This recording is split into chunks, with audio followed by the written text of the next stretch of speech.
So who go say the truth? Who go say the truth? Christian can say silence. Islamic leaders silence. Kings and queens silence. Traditional leaders silence. So who go say the truth? We are them workers who come for the call. Now by area, why no better? We are them workers who come for the call. One guy's out here, why no better? Who go say the truth?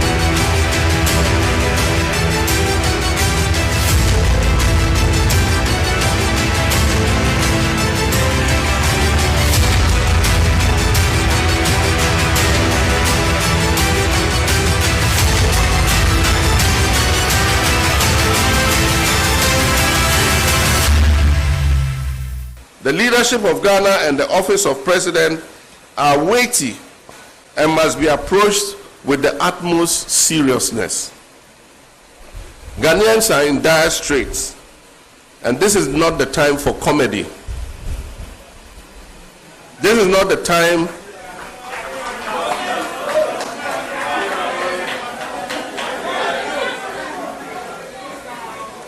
Ghanaians are in dire straits, and this is not the time for comedy.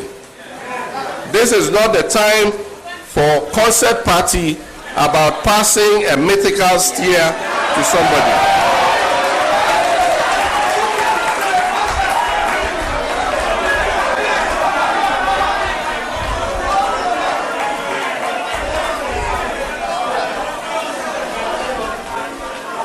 There is no space for stale falsehoods and gaslighting. Those trivializing the suffering and pain of Ghanaians and reducing important matters of governance to empty slogans and desperate promises cannot come near the leadership of this country.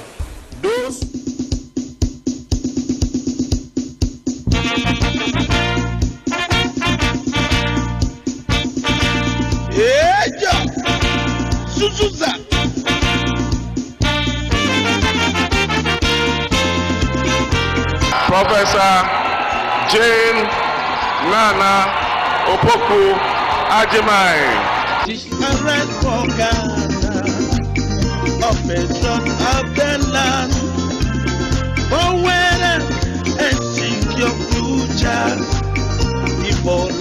Some people are not only fighting about the positions they will occupy. They are telling all others that they will be the kingmakers and they will be making their appointment. If we are not careful, this will dampen the enthusiasm and the spirit of our followers.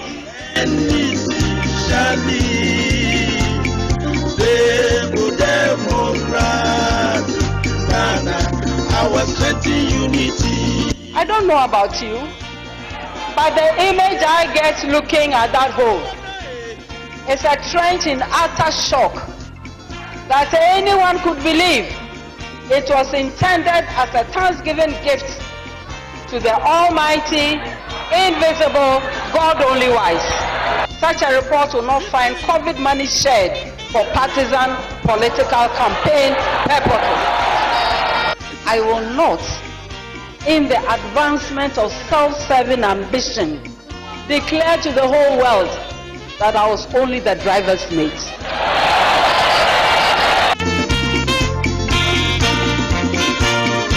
The report will highlight new roads, harbors, railway lines, not what we've seen of late.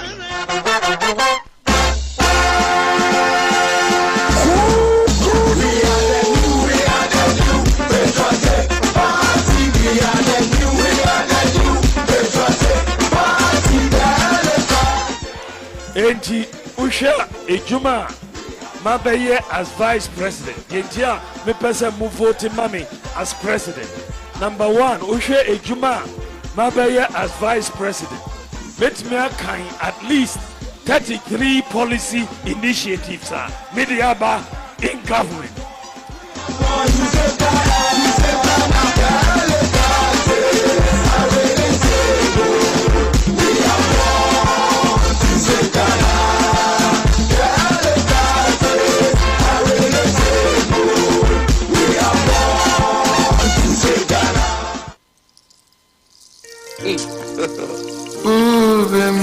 God have mercy upon us.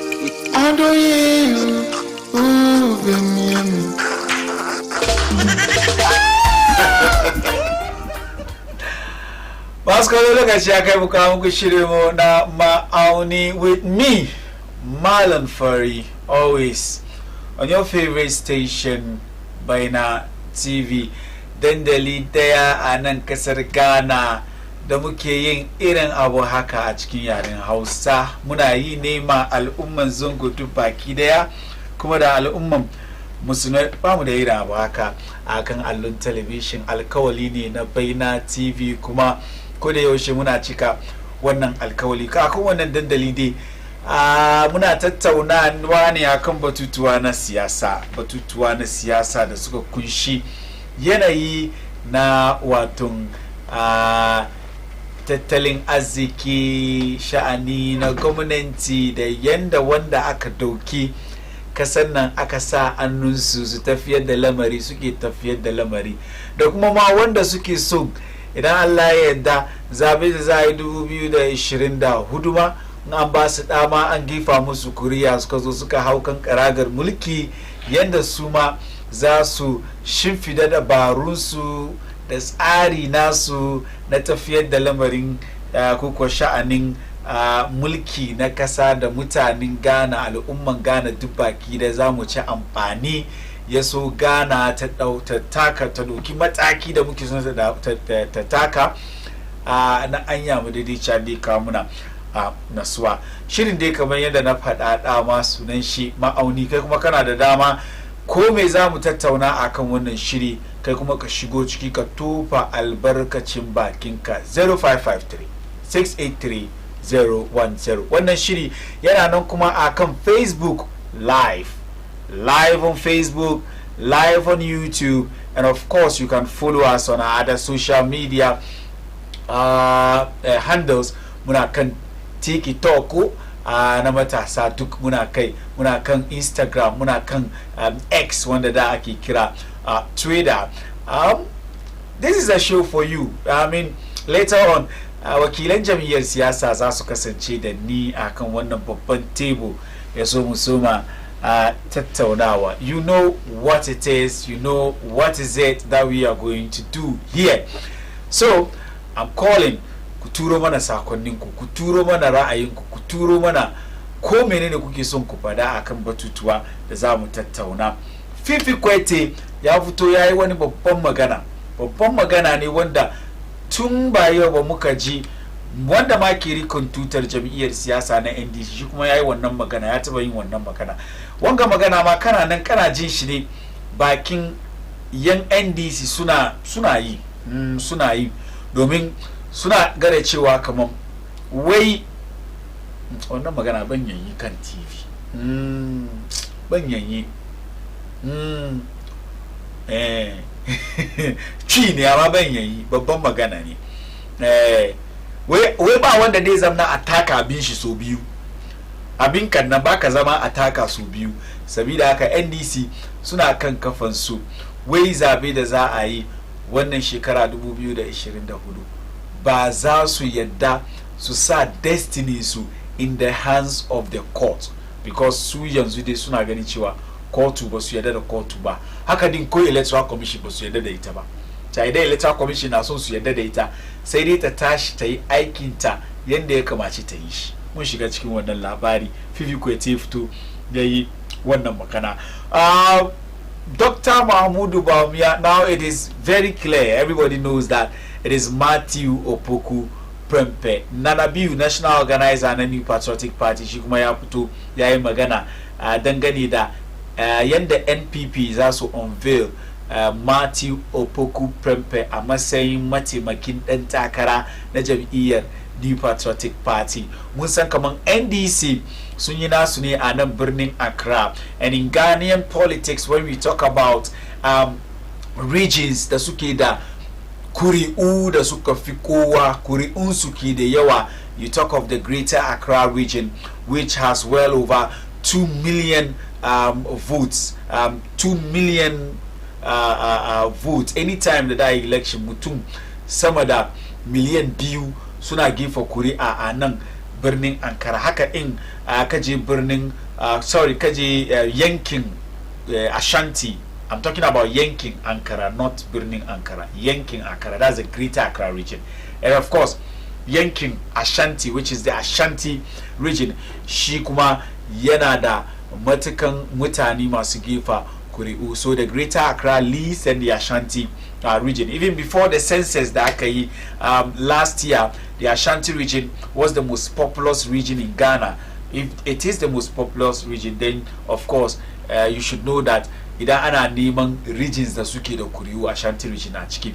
Shin NPP through Rana Buache, we inshallah Ashanti region za sa tafi su je su bayyana la su unveil running mate su Matthew Opoku Prempeh. Mun shiga cikin wannan story.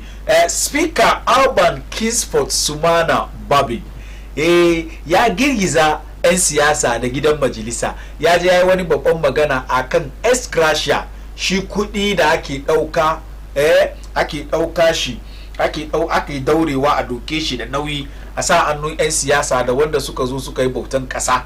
A public servant ko no let me put it, 'yan siyasa su muka sani, MPs, ministers da sauransu wanda suka zo suka yi ma gwamnati aiki. Let me put it that way, don't confuse mutane. Kudin da ake doka a basu wanda ake kiransu article 71 holders, kudin da suka zo suka yi aiki suka kare, wanda shekaran jiya ga aka ba Tobi Afe da ya ce shi bai karban. Jiya Bambabi wai babu wani wayo ciki, wai abu ne da lokacin da aka mun shiga cikin wannan labari. Insha Allah mun shiga ciki bai kamaci mu sha miyan nan ba kamin mu ci tuwo. Mun shiga ciki. Colonel Festus Abwaje, whoever knows this man knows him. Yes, yayi wani magana maganan da yayi nan ina sama magana ne da whoever believes in democracy ya girgiza mai shi kadan. Wani magana yayi wai demokradiyya da Ghana muka dauki muna yi wai shekaru 30 ke ga Ghana ba mu ci amfani shi ba. So soja ne wai democracy da aka zo aka ce soja shi wai ba mu ci amfani shi ba. Masu kallo ku kasance da ni akan wannan shirin mu na ma'auni dan zagayo idan ni da kaina ban son yi jinkiri. Ina so shiga cikin stories nan domin yau stories nan da ya juicy. Haka din ina sama 'yan siyasa idan suka kasance kan dandalin za su taimaka mu tattauna. Ku kasance da ni akan Bayyana TV dan zagayo idan na dawo mu ci gaba da kawo muku shirin.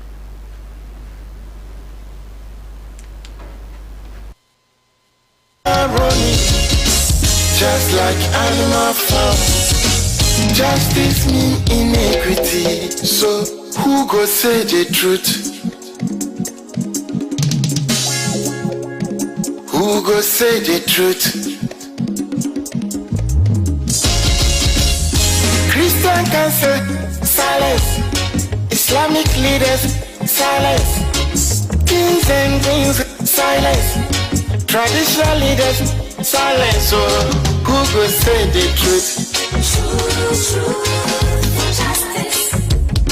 We are them go keso confuse ko.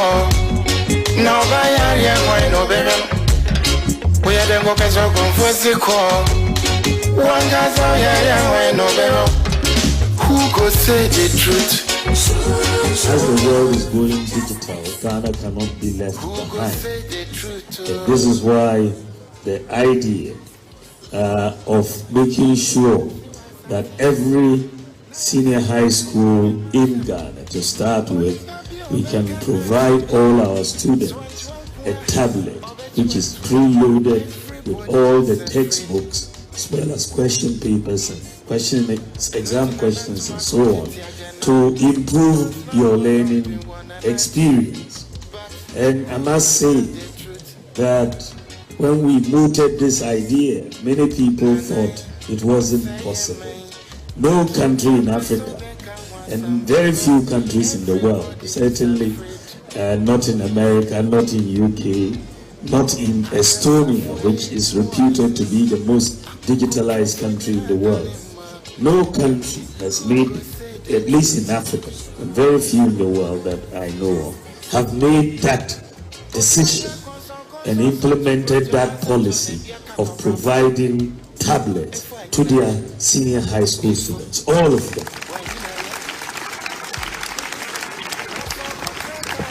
When I met with the president of Estonia some months ago, when I visited Estonia and we discussed,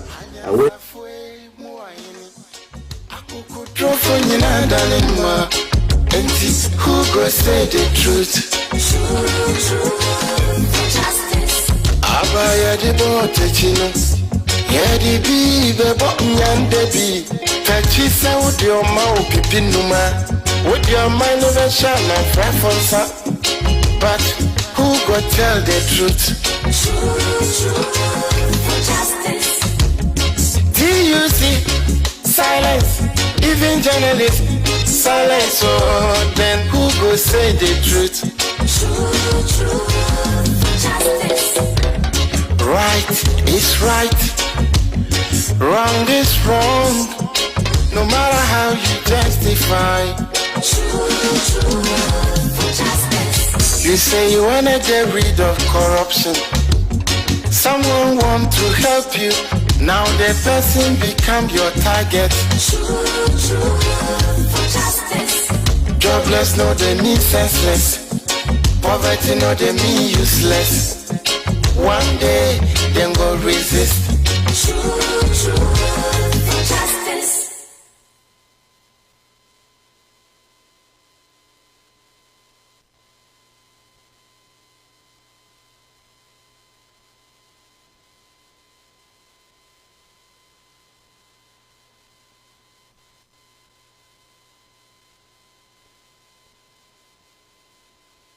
Maskolo lokaci ya kai mun dawo mun samu wani small ya sunan shi ne ya kamaci mu gaggara mu dawo kamar yadda na faɗa kamin in tafi hutu da na tafi sai da za mu soma shiga cikin batutuwan story mu na farko shine Fifi Kwete da ya je tattaunawa yake yi da manema labarai inda fira dai na batun yadda da suke da shi cikin kotu na kasa da hukuma na zabe.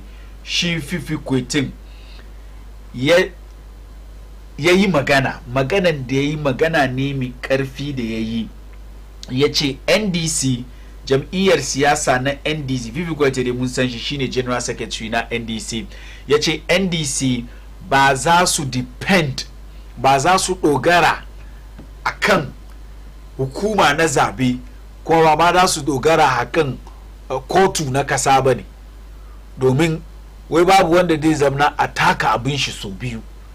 Yace I will say a lot needs to be done on the part of the EC. Yace hukuma na zabe na farko yayi magana ne akan kotu. Ya ce John Dramani Mahama wanda shine mai rukun tutar jam'iyyar ma ya taba fadiwa. Magana da ya fadi shine this time around jam'iyyar NDC ba za su doki destiny su sa annun kotu ba, domin su sun ga kotun Ghana idan dai kaje da magana wurin, indai maganan nan ya kunshi wannan gwamnati da jam'iyya masu ci wai to tabbas ba za ka taba yin nasara har abadan abada ba. Wai kowane evidence da ka je da shi court ba za ka taba samun nasara ba. So din da dai John Dramani Mahama ya gaya wannan magana, su kuma ma jam'iyyar NDC duk baki da matsayin su kenan. Wai election da za a yi 2024 su ba za sa dogara da kotu ba. Ya kuma kara da cewa ba wai don ya ce ba za sa dogara da kotu ba, za a fita ne a ja a yi fada. Za a fita ne a ja a yi fada don wai ba amince da sakamakon zabe ba. Ya ce a'a, wai ba za su fita su je su yi fada ba ne fa, ba za su fita su je su yi fada ba ne, amma yaki da za su yi duk za su yi shi ne cikin processes na zabin. Kamin a gefa kuri'an, an kammala gefa kuri'a, wuri da lokacin da da diga kuri'un a hada a zo a declare, wai wurin za su bude idonsu. Wai wurin za su bude idonsu. Ya koma ya yi magana kan impartiality na electoral commission, inda ya ce I will say, shi ke kan allon television, ya ce I will say a lot needs to be done on the part of the electoral commission. Wai akwai aiki da ya kamaci electoral commission ta yi, aiki dewa. It owes us a responsibility to assure the people of Ghana that its business is simple, to be a very neutral and impartial arbiter, and allow the people of Ghana to make that decision. Where electoral commission responsibilities su shi ɗaya ne, kurin ne ta bar mutanen Ghana mu samu yadda da imani cikin aikinsu da suke yi. Kamar su ba su baki ba su fari, su suna saka ne, ba su ge ba su agu ba su dama, suna saka ne. Kowane ya yi kokari ya yi kamfenin shi, ya yi shi da kyau. Mutanen Ghana suka yadda da dabaru da manufofin shi. Wai mutanen Ghana suka gefa mai kuri'a, yanda mutanen Ghana suka kada kuri'an haka za a gani.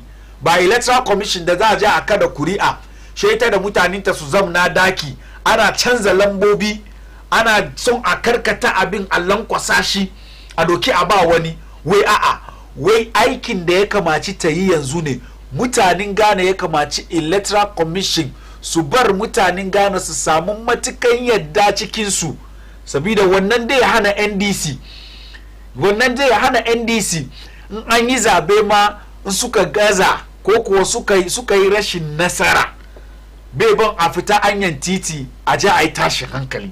Ya ce the EC should not feel it is its obligation to help anybody. Wai bai kamaci electoral commission ta gan cewa kaman a matsayin su as electoral commission, ina cewa tattadon leader su mace ne, ta gan cewa kaman a matsayin su as electoral commission an ajiye su ne wai dole tilas su yi aiki su ba wani. Wai wannan ba aikin su bane. We are not asking for help. Wai babu wani jam'iyyar siyasa da akan ka'ida da dokan Ghana yake neman ta taimake shi. Idan ka yi aikinka za ka yi nasaranka kuma nasaran ya tabbatar. Where we are saying that don't help anybody. Wai ka ku taimaka mu kowa. And let the decision of the people of Ghana stand. This is the moment to rise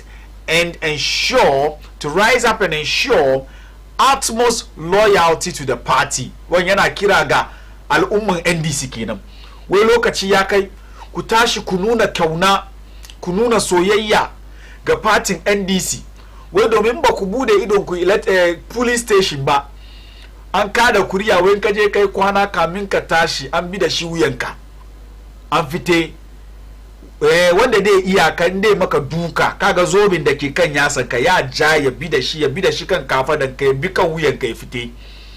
Wai sabida haka al'umman NDC idan an je an kada kuriyan an kare, wai ku bude idanuwanku, ku make sure kaman kowani kuri'a da aka kada aka ba NDC ya tabbata.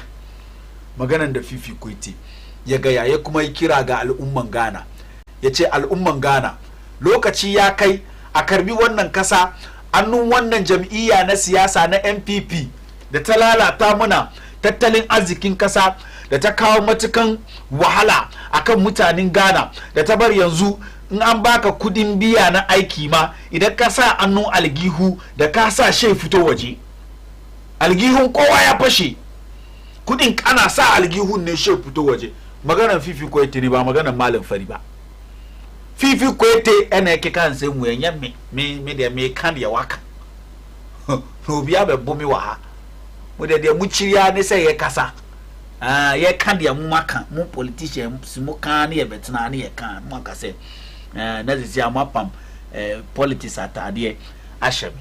So that is Fifi Koite for you, the General Secretary of the ruling National Democratic Congress. Now we move on swiftly to the NPP, where we know that Dr. Mahmoud Bawumia ya fito ya sanar da mutanen Ghana duk baki da ya cewa Matthew Opoku Prempeh NIB sun yi nasu bincike suka nuna cewa kaman mutanen NPP da yawa Matthew Opoku Prempeh suke so, kuma son shi da suke yi da kauna da suke yi suna son shi ne wai don ya fito yankin Ashanti, suna son shi ne wai don ya fito yankin Ashanti domin yankin Ashanti ita ce backbone din na jam'iyyar siyasa na NPP.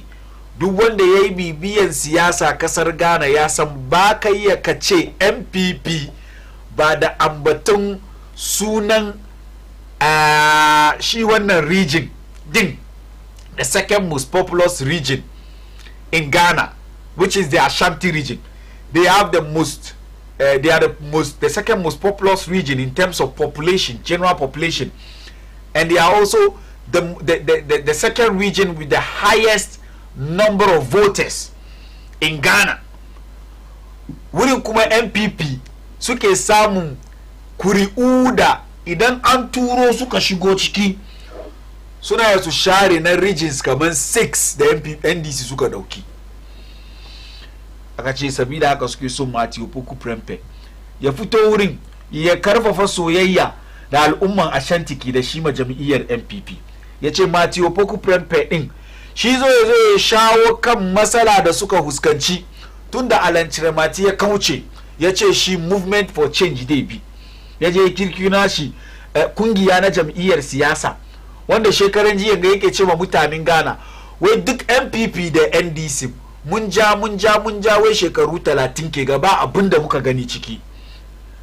Ni tambaya da nike yi ne tun yaushe Alan Chiremati ya gano haka, don ya je ya nemi a gifa mai kuriya bai samu ba wai yanzu NPP ma bola ne, inda yi batun NPP kuma she je doko NDC ya kara wai NPP da NDC duk bola ne, wai sun kawo rarraba da suka kawo wai shi Alan Chiremati shi kawai dai yazo ya hada kan mutanen Ghana. Wai to rarraba da Alan Chiremati ya kawo cikin jam'iyyar siyasa na NPP cikin stronghold su na Ashanti region, wai babu wanda zai zo ya shawo kan wannan matsala da zai kawo musu matukan matsala a cikin zabe da za a yi na 2024. wai shi ne Matthew Opoku Prempeh. Matthew Opoku Prempeh mutum da mutane da yawa suka ce wan mai zuciya ne, wai zuciyar shi nan shekara kusa da shi da ka san kaman ana dai gayawa ne ba haka yake ba. Tonji Dr. Mahmoud Bawumia wai da shi za a yi, tonji na nabi wai mu gaya muku, wai a gaya ma duk wanda ke da wani doubt over Matthew Opoku Prempeh and the level of acceptance da dai samu yankin Ashanti, wai a gaya muku unveiling shi da za a yi da a yi shi kuma shi ne da a yi shi Ashanti region wurin da a yi shi.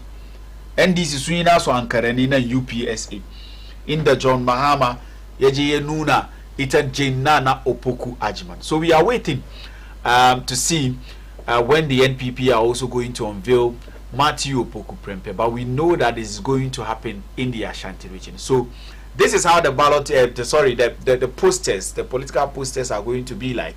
Bawumia with Matthew Opoku Prempeh. Yeah.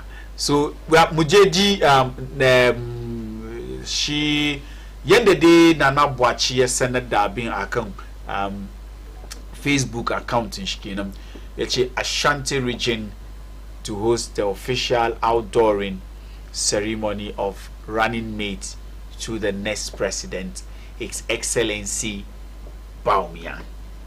His Excellency Dr. Mahmoud Bawumia. So that's Nana Boakye on your screen. She the national organizer na the New Patriotic Party.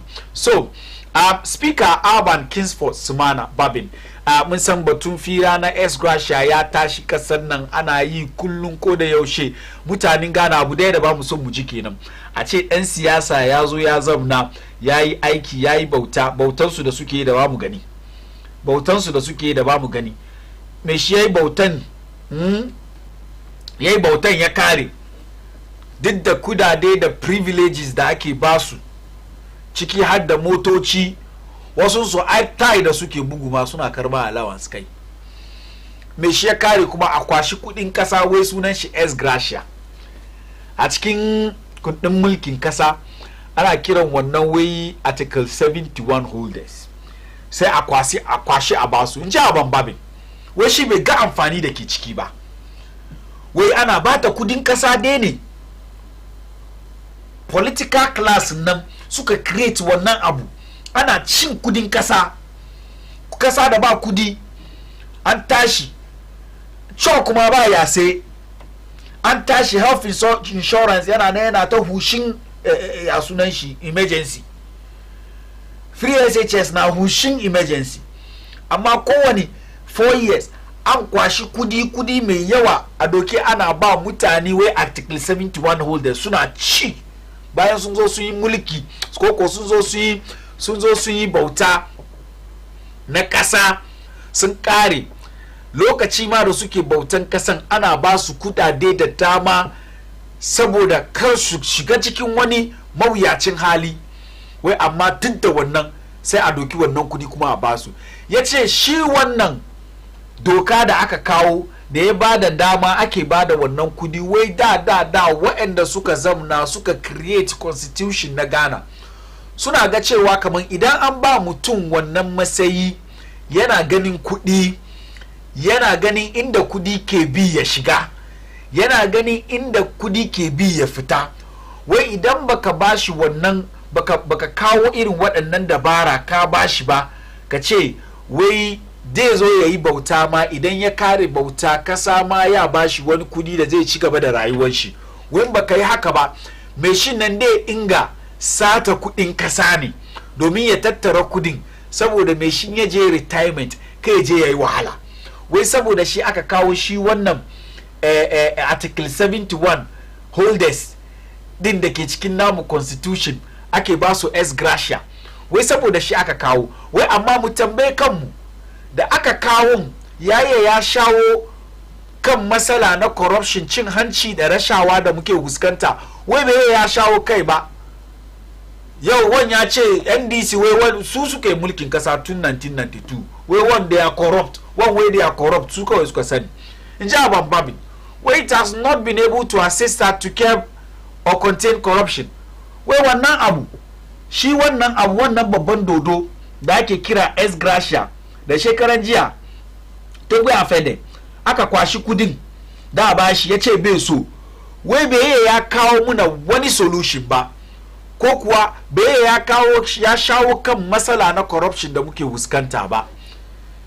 So when I made an attempt to contest as presidential candidate lokacin da ya make an attempt ya contest as presidential candidate shi ya gaya cewa kamar idan ya zo aka bashi dama ya hau kan karagar mulkin kasa zai sake wannan doka wannan kudade da aka ba mutane wai zai bar a barbayewa ya kuma ci gaba da cewa the intent of the constitutional provision has failed inda ya yi imani da cewa MPs da dama idan suka kare ma aikinsu suna nan ne cikin talauci suke yi ya ce look at former members of parliament how many of them are rich they are not supposed to be rich za a baka shi ex gratia din ne domin ya taimaka maka. Shi sa ya ce ya yi imani kuma ya yarda da wanda suke kira cewa kamar shi article 71 din a bari. Amma magana da ya yi ɗaya da ke da muhimmanci shine wai an kawo wannan abu ne ya curb corruption. Ya curb corruption, ya magance muna matsala na cin hanci da rashawa. Wai tambaya shine shi matsala na cin hanci da rashawan anya an magance shi wayanda suke yi ma gwamnati aiki tun daga ya sunan shi MPs da shi speaker of parliament da kanshi da wasu sauran manya-manya mutane da suke bautan kasa a cikin hukumomi daban-daban na kasa, wai da aka ba su wannan kudi ya bar an bar satan. Ai ba bari ba, din da dai bai iya ya bar an bar satan ba, kuma bai iya ya hana wani MP bayan ya zo ya yi service din shi na kasa ya kare, na bautan kasa ya kare, wai bai iya ya fidda shi ciki ko kuwa ya hana mai shi shiga cikin wani yanayi na talauci. Wai bai iya ya solve wannan problem ba. Sabida haka lokaci ya kai a duba shi wannan doka a canza, ya so a yi shi yanda mutanen Ghana duk baki daya za sa ce amfanin shi. Now finally to the last story inda Colonel Festus Abuaje da muka sani, he is one of the ex-military men da kasan Ghana ga suke nan, always you kana jin shi kan radio kan TV, shi kuma yana share opinions shi akan yanda ake tafiyar da sha'ani na mulkin kasa. Shi wannan baba wai a gaya ma duk mutanen Ghana duk baki daya, wai demokradiyya da muka dauki shekaru 30 ke ga muna bi, wai bai kawo mu kasan nan kowane amfani ba, wai ya failin mu, wai democracy ya gaza, democracy ya gaza, it has failed to deliver after 30 years. Wai bayan shekaru 30 wai kasar Ghana demokradiyya da muka dauki muka aza, Ghana is democratic, Ghana is democratic, wai bai kawo da komi ba. Wai idan ka tambaya whether democracy is delivering or not, wai answer da kake samu shine an emphatic no. Wai a'a, yanda muke ganin cewa kamar demokradiyya dai zo ya taimaka ma kasan, wai bai taimaka mana haka ba. Wai democracy has not been delivered. Wai ba deliver democracy an bamu ba. And this erroneous misconception on the part of politicians and several other people that democracy means every 4 years we go and queue and vote for some people into government is democracy. That is not democracy. Wai yan siyasa suna su democracy sunan shine duk shine bayan kowane shekara hudu aje a yi queue, aje a kada kuriya, a select wani ko a zabi wani mai shi ya zo ya hau kan kujerar mulki ya yi mulkin kasa 4 years. Shi yasa abin ya zama cycle ne, ana yi an yi a komo. Yanzu muna cikin shekaran zabe, very soon mun je mu yi layi aje a kada kuriya a zabi Mahama Bawumia ko Cheda ko wane ne mai shi ya zo yi mulki, idan an kare a zo a zamana a complain 4 years a kuma koma. Wai what are the reasons why we elect people into office? Wai don me yasa muke zuwa mu je mu yi layi mu ce za mu je mu kada kuriya mu zabi wani wai mai shi ya zo ya cika mu? Where we elect them so that they will manage the affairs of the state. Wai an zabe su ne sabida su zo su kawo dabaru da dama na managing shi kasan nan da muke ciki, economics, social, political, security, government and all other aspects, sabida su kawo ci gaba a cikin rayuwar mutane na kasa, sabida su canza yanayi na mawuyacin hali da mutanen kasa ke ciki, a kama mutanen kasa nasuwa. Wai question da shi yake tambaya ne, shin shekaru 30 ke ga da kasar Ghana muke nan muna democracy, Ghana is democracy, Ghana is ya suke ga, wai me muka samu ciki? Question da muke tambaya ke, wai me muka samu ciki? Wai har wayo ana nan an rasa yin abin da ake ciki. Yau aje IMF a komo, an zo an doki a yau ayi dadin baki she kuma ya kuma rushe a koma IMF. Wai ina democracy nan? Democracy duka kenan? Wai democracy duka kenan? We cannot manage the cedi. We cannot stabilize it. Prices have gone through the roof. And this is not a matter of one government. It has always been the case. It has always been the case. Go back to from 2000 up till date, the cedi has always depreciated. Percentage wise, all of them are the same. When ya ce ba abin nan na cedi kaza yanzu ya kai 15 cedis. Lokacin shi na 1 cedi. Kai kuma da naka bari ka bar shi ya sama da 4 cedi. In terms of percentage, ya karu more than 300%. Ya karu more than 300%. If it was 6 cedi, yau ya kai 15 cedis. Duba ka gani, the same ne. With common cedi, they can't manage it. No employment. The youth are suffering. Where is that democracy? Is that the democracy they promise us? That even a single meal a day, people are struggling to eat one abinchi air. Yanzu ma koko ba ya se koko banza ba ya se. Farko ba kai ka sai koyi ma koko dai kai ka sai ka kana da wani 50 pesos ka samu koko da sigiri. Yanzu ce 10 cedi ka to ka sha koko 10 cedi da rana ka sha ka ci da kunu 10 cedi marance ka ci 10 cedi baban ka iya 30 cedis kenan a day multiplied by 30 ka iya aikin ka nawa ake biyan ka ba ma aikin wanda ma albarkaci shi yake fito kudi algifin ka yana baka ya gaji da kai ka zama bedin kanshi.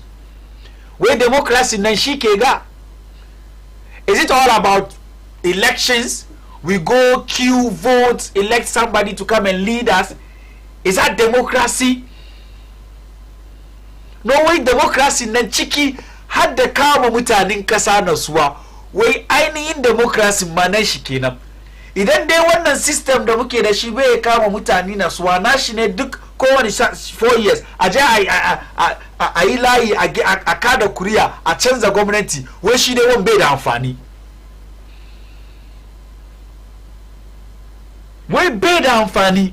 Let me finish reading this. It's very interesting. Well, then we come to the case of corruption. How can you be in a democracy where you claim that you are based on the rule of law and a minister of state misbehaves and goes unpunished? Muna gani kullum. Both of them. Both shede abin ya fito karara a ce wanga ga laifin yayi laifin na aje yana huci tukunan ka ga an yi wani abu kai.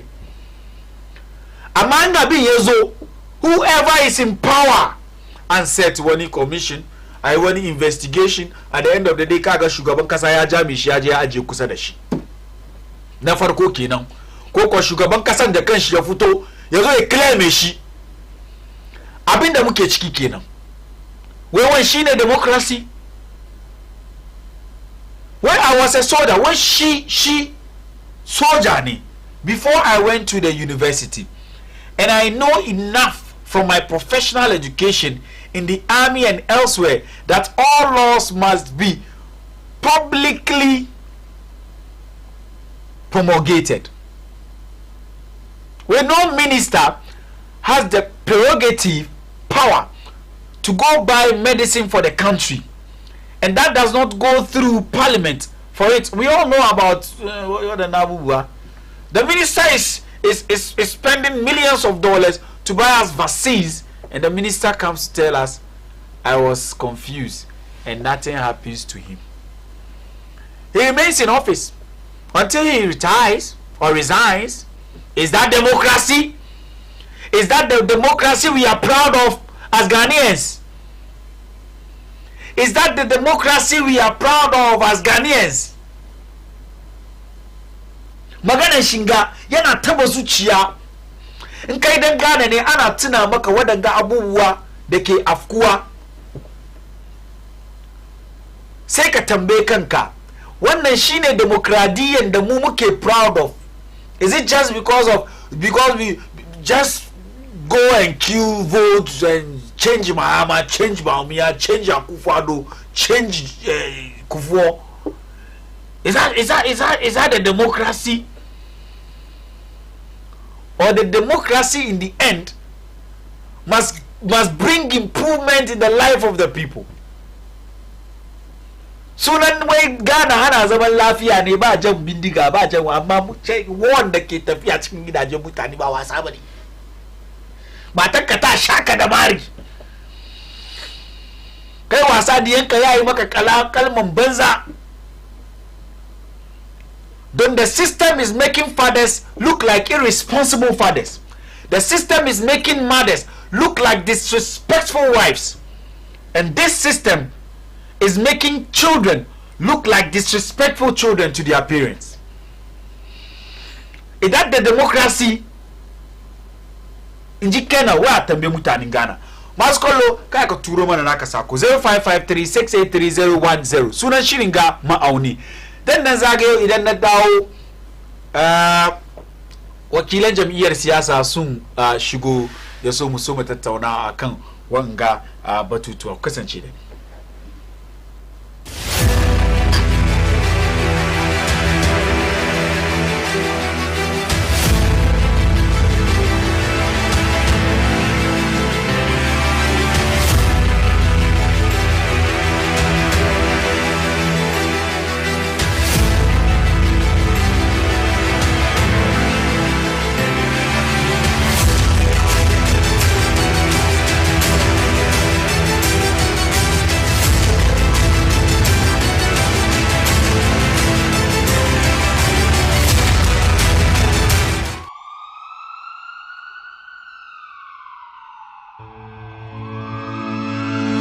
Rayuwa mai lafiya yana haɓaka iko, haɓaka tunanin jiki da jin daɗin rayuwa wanda ke kayyade tattalin arziki, zamantakewa da muhalli.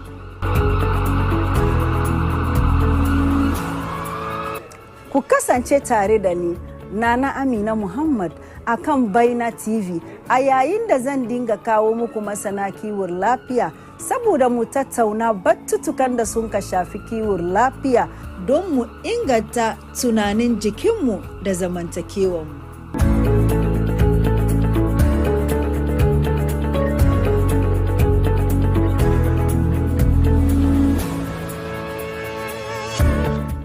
Rayuwa Mai Lafiya premieres on the 4th of July 2024 at 8:15 p.m. only on Baina TV. Assalamu alaikum wa rahmatullahi wa barakatuh. Ejidiyefo metumu nyina salama. Let the Bible and Quran Speak organization any Baina TV and yede adesua eka nipa koma adesua nso a ebro adwene ntiase so. Na saa adesua yi Bible and Quran chire yi ebrewo ewo Baina TV. Nyadade na me nso menya mre na yensia konwa na yendosuko ewo Bible and Quran mu. Na enkyerɛkyerɛ no yɛato din sɛ ɔsom enkyerɛkyerɛ ɛwɔ Baina TV. Na ɛbɛyɛ mfasoɔ sɛnea ɛbɛyɛ dankɔma atemu ada nkɔka breguofoɔ. Nti edu saa mmere no a sia konwa na mesia konwa na me no yɛfa saa desua yi ɛfa mboa yɛn. Ɔsom enkyerɛkyerɛ yɛfrɛ me Sheikh Ilyas Abdurrahman. Ɔsom enkyerɛkyerɛ this and every Saturday at 8 p.m. only on Baina TV. Allahu Akbar, Allahu Akbar.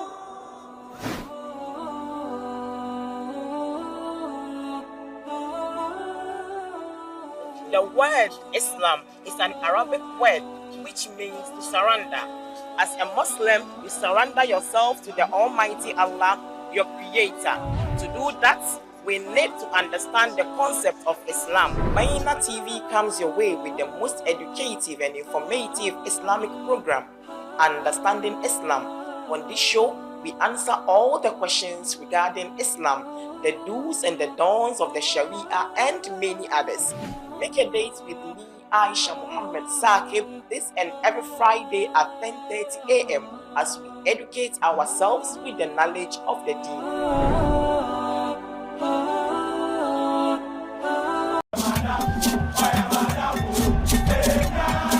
Wannan shine inda ake yake. A nan shine inda kuke son ku kasance. It's a powerful drive and it's a wonder goal. A cikin wannan shirinmu na wasannin motsa jiki.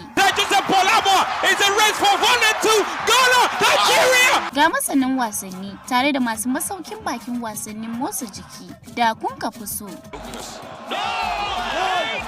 Za su tattauna da ba da karin haske kan kanun labarai a duniyar wasanni. Ku kasance da cibiyar wasanni a Baina TV. Babu wani shirin wasannin motsa jiki kamar haka.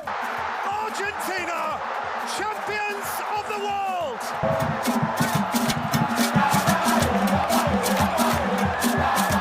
Cibiyan wasanni kowace ranar Asabar karfe 10 da safe a kan Baina TV.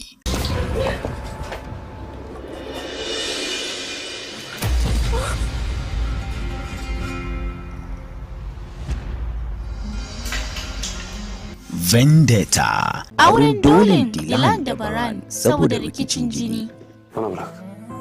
Ya rikide zuwa soyayya ta gaskiya akan lokaci. A wannan rana mai duhu lokacin da suka yi bikin aure da ainihin bikin, mummunan harin da aka kai a gidan ya kawo rabuwa tsakanin Baran da Dilan. Gözümden akan tek damla yaşa bile tahammülüm yok. Lütfen bir daha ağlama. Dilan ta yi batan wata uku. Baran ya haukace da haushi, ya tayar da dukkan kabilar don neman matarsa. Baran Aga ya tura mutanensa ko'ina, ya sha alwa'ashin gano duk wanda ya dauki matar da yake so ya sa su biya. Amma a wannan karo yana fuskantar makiyi mai karfi da ba zato ba tsammani. Sana aileni unutacaksın demiştim.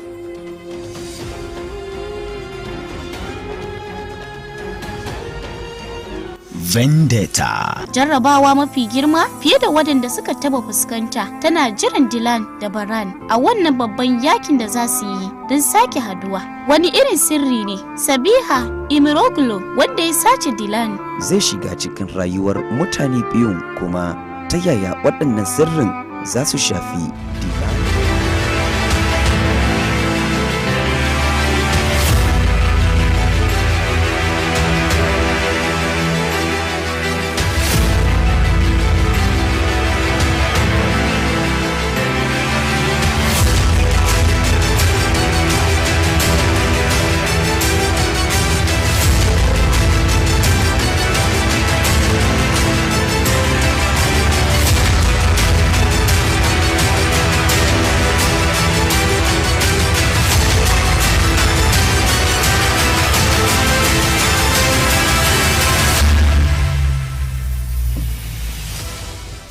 Na masu kwallo sanu da dawowa daidai wannan lokaci. Wakilan jam'iyyar siyasa na NPP da NDC sun shigo studio inda za mu so tattaunawa akan batutuwa da na bubbuga kai da zunnan.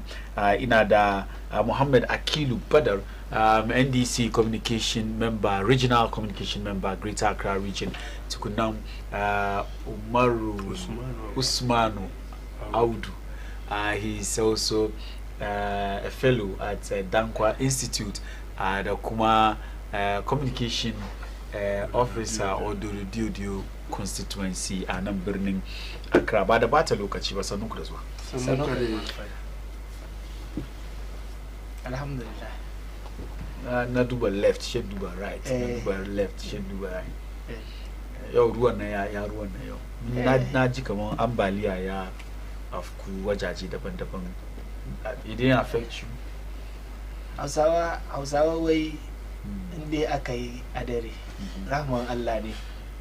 yasa tuna da rahman Allah ne ko ya bata lamari shi ka ce ruwa yayi gyara haka ne ruwa dai gyara yake na tuna da nake kaule ina da wani baba sai shi ba layi ba a dare shiga dakin shi babbata mai kaya shi aka ce ya dare shi wani ce a dare ruwa ya gyara wallahi wanga da bai gyara wanga dai abu ya bata kala ya gyara that is the Hausa word ka ce ruwa ya yi gyara of course abin ya yi damage sosai abin da ke bata abu kwarai da gaske ne ruwa ya da wuta wata will always find it to be ni kuwa na zamna unguwan da kowane shekara daidai cikin wanga lokaci ambaliyar nan kumasi wanda ya san falali falali abu kusa da falalin nan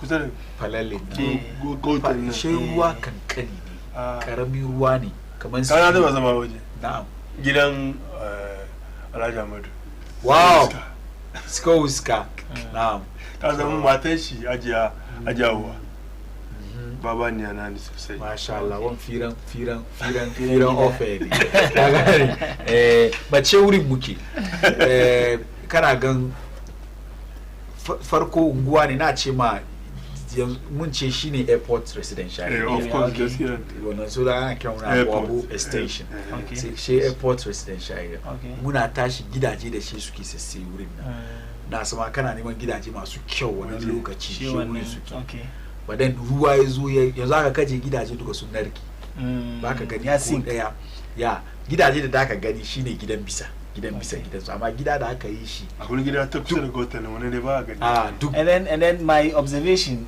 da na fara da na je Kumasi recently da na fara sanin Kumasi da na san Kumasi bai kai wani 8-10 years ba observation ne daga Kumasi na gan yawancin gidajen su gidan sama ne is it about batun ruwan nan no ruwa wurin ba su da matsalan ruwa haka inda kake ga ruwa na damu Kumasi shine Kumasi kasan nan ya tashi I mean there are a lot of valleys okay. So kai da ka kasance cikin valley duka kai da affect in ruwa ya zubo kai ke ciki kai ne shi sa unguwan ga da nake maganar shiga haka valley ne yana sakiyan ababu da asawasi asawasi na sama ababu na sama shiga airport ta ka shi yana kasa is it on the yasunan anyan stretching da ka central mosque na sabon central mosque na wurin na sama side ya kutiyala su suna sama shi sa wurin an that's the airport runabout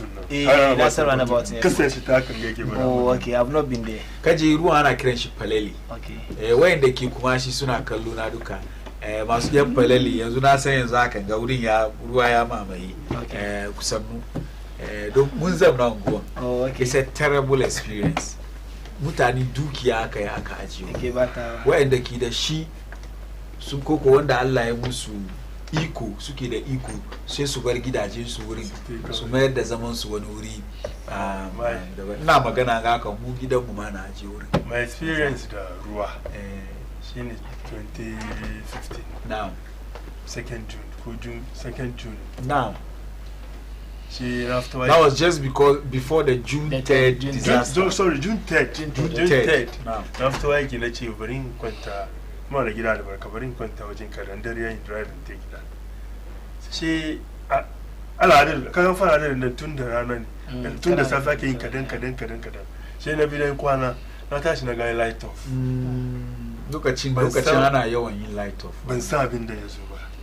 Na ce da na fita shi dan spa baba na waya a je lorin ka yau ba ta lori yake yi abin da ku seka ba yi ba na ce mi sa da na kai dan hawo baya din na ga mutane na guduwa na baya din nan kawo kala gajin da ruwa ya kai haka ce duba na tafiya from waje shi na kwashi man from seka ba lori na kai kwashi man wanda nake stay kuma kwashi man eland waje kuma ruwa la damu akwai wani kuma zuwa da wannan gota da yake kashe mutane lori da na shiga cikin glass da aka ro ya kai wajen glass da lori bici Allah all right firan ya mun soma ne da ruwa domin yau Ghana duka aka yi adari sosai a kiran gadi ya suma tun asusu ba aka yi haurin 4 ma ya wuce kuna ruwan ya yanki yan ma mutane a wasu su je masallaci ba an yi sallah ne cikin offices da gidaje mu shiga cikin story mu na farko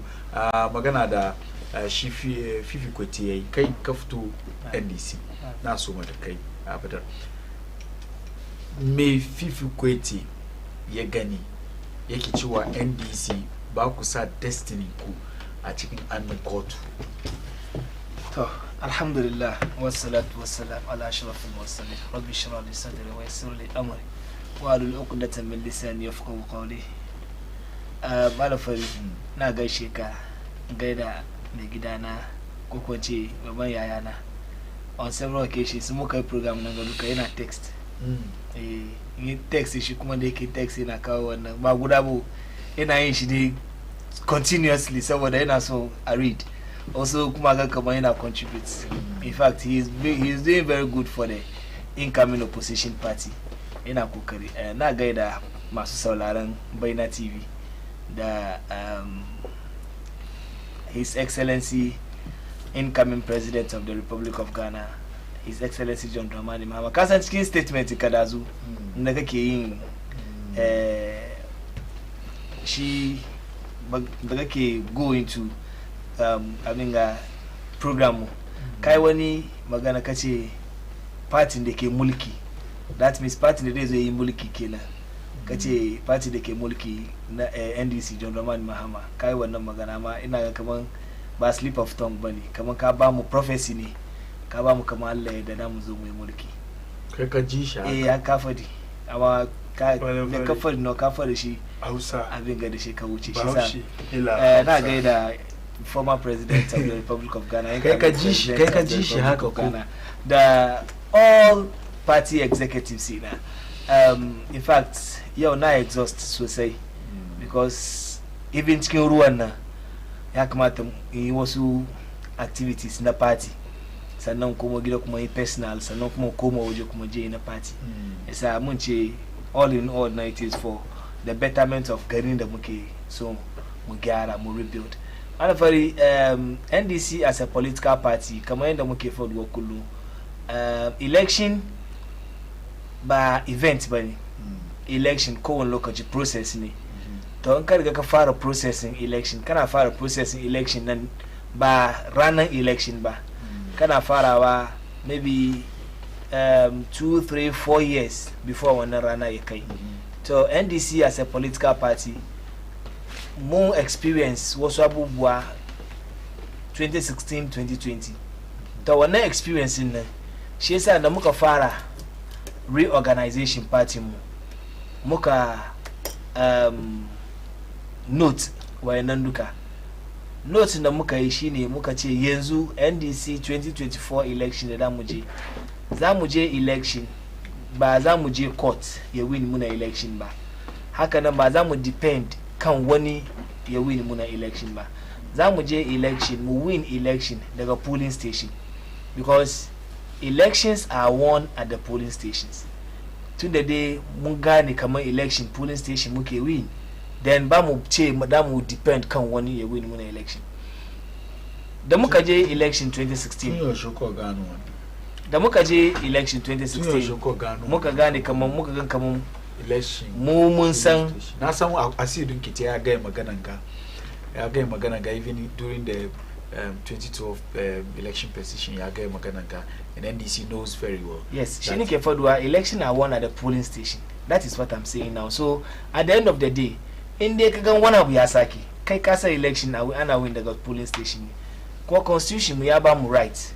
Article 43 of our constitution ya ba mu right yace kamar in dai kaje election kaga kamar no election da kaje kaga kamar akwai wani malpractice cikin ko kwa ko wani rigging ko kwa ko wani abu da ke kake gani kamar ba yi daidai ba ka je court kai ka je a sunan shi Supreme Court kai ka je appeal court ko kwa court da kasan election petition presidential election petition shi Supreme Court good constitution ya made it clear kamar kai ka je ka ya sunan shi ka je ka seek clarification To munje mun see clarification 2016.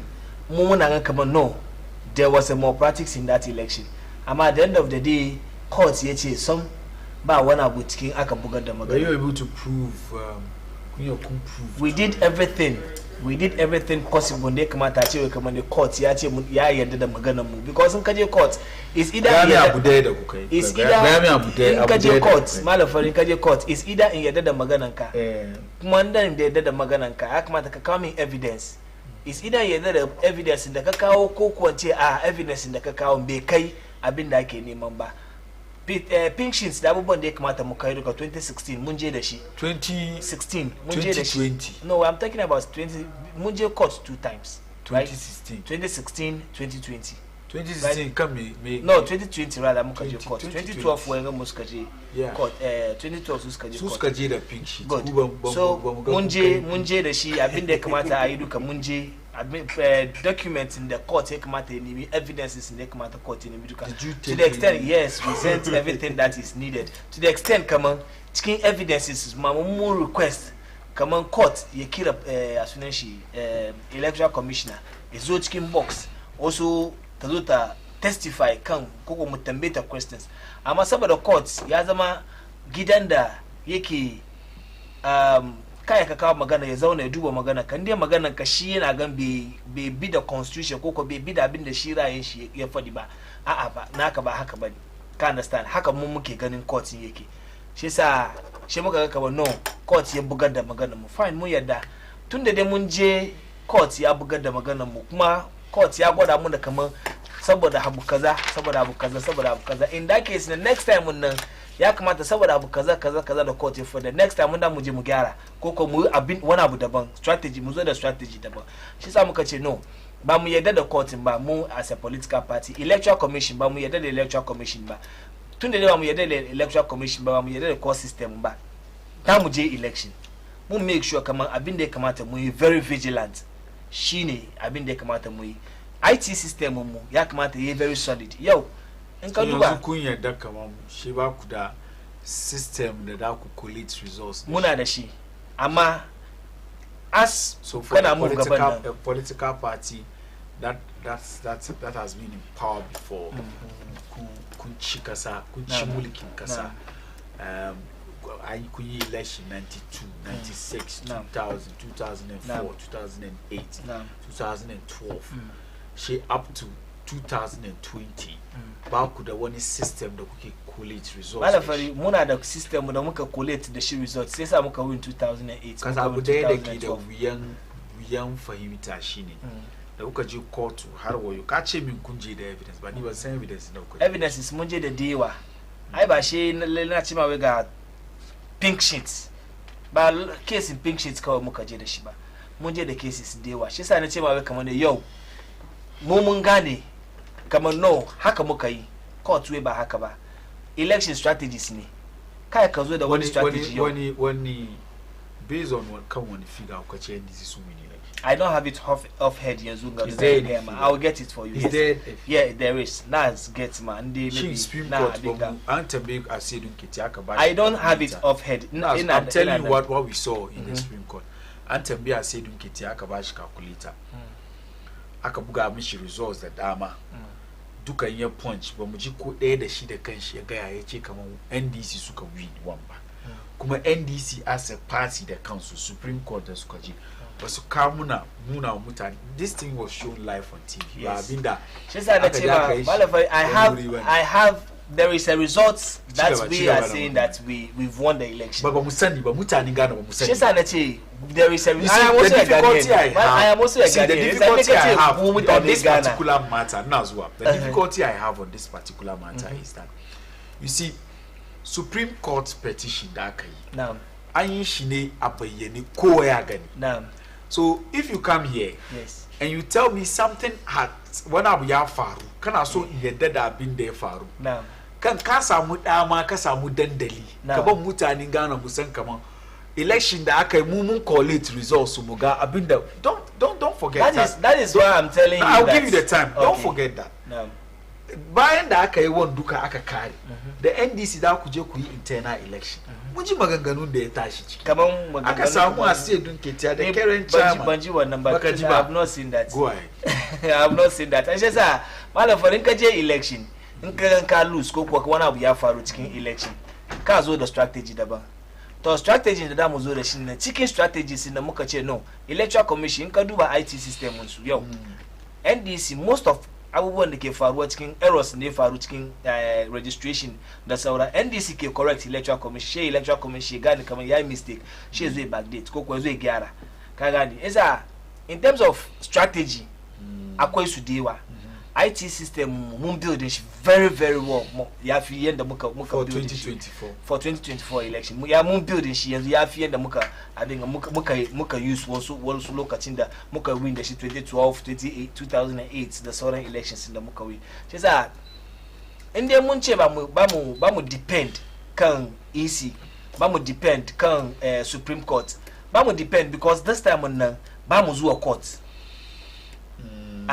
NDC bai zuwa court bai lose election ma koko bai yadda wani abu ya faru cikin election nan balle ma ce ma da shi court shi yasa muka ce kamar ba mu depend kan Supreme Court mu win da shi election we are going to depend on the good people of Ghana we are going to depend on the thumb of the good people of Ghana the vigilance can understand because in dai muka yi sake ke kawo muna muke samu a cewa kamar da MPP a kokwa an mun ayi kaza and then bear in mind kamar na taba zama nan ga nayi wani magana na ce in dai zaka je takara ko kuwa in dai makafu yace kafan shi na kan wani abu ko kuwa yace ya buge ma dusi kafan shi na kan wani abu ya sa min da yake faduwa yasa mu dai mun ce we are not going to court ko kuwa we are not going to depend on Supreme Court for election to winning of our election musa abinda muke faduwa musa abinda muka tayi wai sun san abinda suke fadi ko MPP ku kun je court Mallam Fary bari in gaida masu kallon mu in gaida kai gaskiya yau kai kyau ba matanka ta fadi gaskiya tana dubin ka da kyau bari in gaida mutane na da suke Dankwa Institute in gaida mai gidana mataimakin shugaban kasa and the incoming president for 2024 Alhaji Muhammadu Bawumia da matansa Samira Bawumia akwai wani baba ofisin Bawumia su matansa Alhaji Aminu Garba ina gaida shi ina gaida Alhaji Gabi kuma ina gaida mai gidana kuma da Gododo Dio Abdulmanaf Niya Jesowa yaro mai tashi da kowa yan nasara duka baki da yana gaida kowa kagan na yi shirin mamaki ya kama ni baba ni yana stante alijikanta samu yau tana da rai da ji maganan da mutumin NDC ke yi ya ba ta mamaki kaman yanzu ake fadi muna kaman sun gyara system su yanzu ake fadi muna kaman system an gyara amma an manta kaman an bari manninmu da babanninmu sun te kan street wasa ta election an manta wai manninmu ce ba sata ba wai an sata shi ne ga gura wai abin da ya aka samu aka yi sata Mallam Fary political party politics is a serious business nga ce da ka shiga ciki kala shiga ciki ne da readiness da kominka party that from 1992 suna nawo 19 PMDC NDC magana su ake yin nawo for over 79 to 92 suke da garin gawo ba su san kaman ya ce suna da system da zai ba su results ba yau fifi kwete yana fadi muna kaman they will not go to court alhamdulillah yana fadi muna kaman they are going to employ me qualified personnel to be polling agent alhamdulillah kuma they are going to get a very strong system alhamdulillah kana ne ce maka alhamdulillah sai kuma 2024 election ba zuwa kan city ata kuwa ba zuwa ta sai EC office ala disturb wai ala sata akan kai ka san kaman ba ka yakin ka da kyau ba ka understand ya mini daddy don wana wai the good people of Ghana sune just 2015 yaran su ba samu su school baka da kudi yo yanzu hakan ga yaran su over 5.8 sun samu school sun tafi free SHS over 5.8 million sun be through free SHS over 5.8 sun be through free SHS every year muna samu over 1.3 just recently ga suka first term 1.3 no student that went through first year 1.3 million yes went through. Are you sure about what I can show you the figure. I don't say what I don't know. You continue talking. Over 500,000 couldn't go to school in 2015. Soon alhamdulillah soon ga bin the government dinga ke yi highest ever ba taba samun wannan ba. Over 1.3 went through free SHS in 2023-2024 academic year. You can check. Went through free SHS. 5.8 million went through the school. In Kazo school, I musu infrastructures. Yanzu ga train nga ka ga infrastructure da ke cikin school. Mutanen da su gan kaman government ya zo su musu over 300 factories. One of say the 300 factories. This is from African Education Watch. It has revealed that the government's flagship program, the Free Senior High School Free SHS policy, has benefited 2.5 million Ghanaian students since its inception in 2017. So why will you check the date that they brought it. Check the date. I'm talking about 2024. This is 26 February 2024.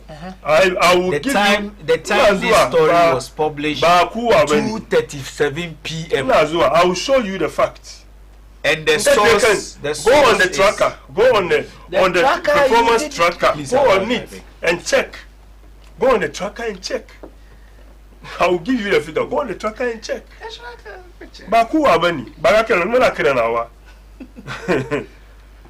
You are gonna naji. Over 5.8 went through it. From its inception, went through the school. 5.8 million Ghanaian children went through it. The tracker na yaki shigachi. Just tap performance tracker. You go to free SHS, it will take you to the link. Performance tracker. Yes. Maskalo da mu shiga cikin tracker. Ghana. Okay. Oh, you cigaba na magana. Went through the school. Manin nan da wani lokaci ba su biya school fees ne sun samu ina kai yanzu school ba su biya. Sun ce alhamdulillah. Ka gani NDC is a party that always cause chaos and mayhem in the country. Su bari young Ghanaians go on the free SHS, you see it. Su bari young Ghanaians, yaran Ghanaians. Manimu da babanimu su te kan titi. Su te fada kowa da komai da ake yi. Amma da mun ga san the importance of them and we told them come on. But election is a process. It goes through a process. It goes through a process. It goes through a process. Esa muna gwada mutane enda da su san abin da ake ciki. Muna gwada musu su ganga enda ake yi ake komai. Esa election day mu MPP we thank God come on we educate our people. We educate our polling station executives and we educate everybody to understand what is election. But not to let people fight. We educate people to understand what is happening. I mean daddy come on kanina ya che come on they've gotten their systems in place. It's at 2024 manina ba je consider me they are going to get the whipping of their time. Alhaji Muhammadu Bawumia is going to give them the whipping of their time. The man that it shows beyond reasonable that everything that is doing here, come on, this is the next leader of Ghana. Everything that is showing that this is the next leader of Ghana. Nkaduba as a vice president, the way he comported himself, the way he's behaving, the way he's doing his things, tells you, come on, one day he can be the president of Ghana. But one that up to date, he must be sent to the Ikeba. 2025 no go mbamu da bin da mu fadi o ba mu da bin da da mu yi amma da muka girgiza kan muka for just 6 weeks so the sun kwana only 24-hour economy you can't explain. So ni daddy na ni ba mutumi NDC kai ni ke cikin shoes NDC and the electoral commission to buga results there bi ukufudu da ya maka dadi. Of course ta buga results. She brought the results ga results in that kai. She akate court. He who alleges must prove. court ya hana so you ale ya hana so kache akawo ita kazo ta fa de maka bi na kaka court what they court what did you take to court then 2012 when we went to court we went with evidences to prove our case. The overvoting now we said we proved our case with what? Print sheet and documents to attach to it. We are a serious political party. We don't go there for going sake. For a month down the lane, I say system ya collapse. I say general secretary ya say government system ya collapse because he wants to be a chairman. I say sure. Ya maya tell them the court. That is NDC for you. And I'm happy my friend and my brother has accepted. Come on, they have issues. If they are going to go like that, it will help them. But 2024 is an election. It's an election that they are going to be whipped. I'm telling you, they are going to be whipped. So performance tracker and with free senior high school, increased access, quality and equity and quality of education for all. Investments made in free SHS. So far, since 2017, government here invests 8.4 billion Ghana cedis in free SHS.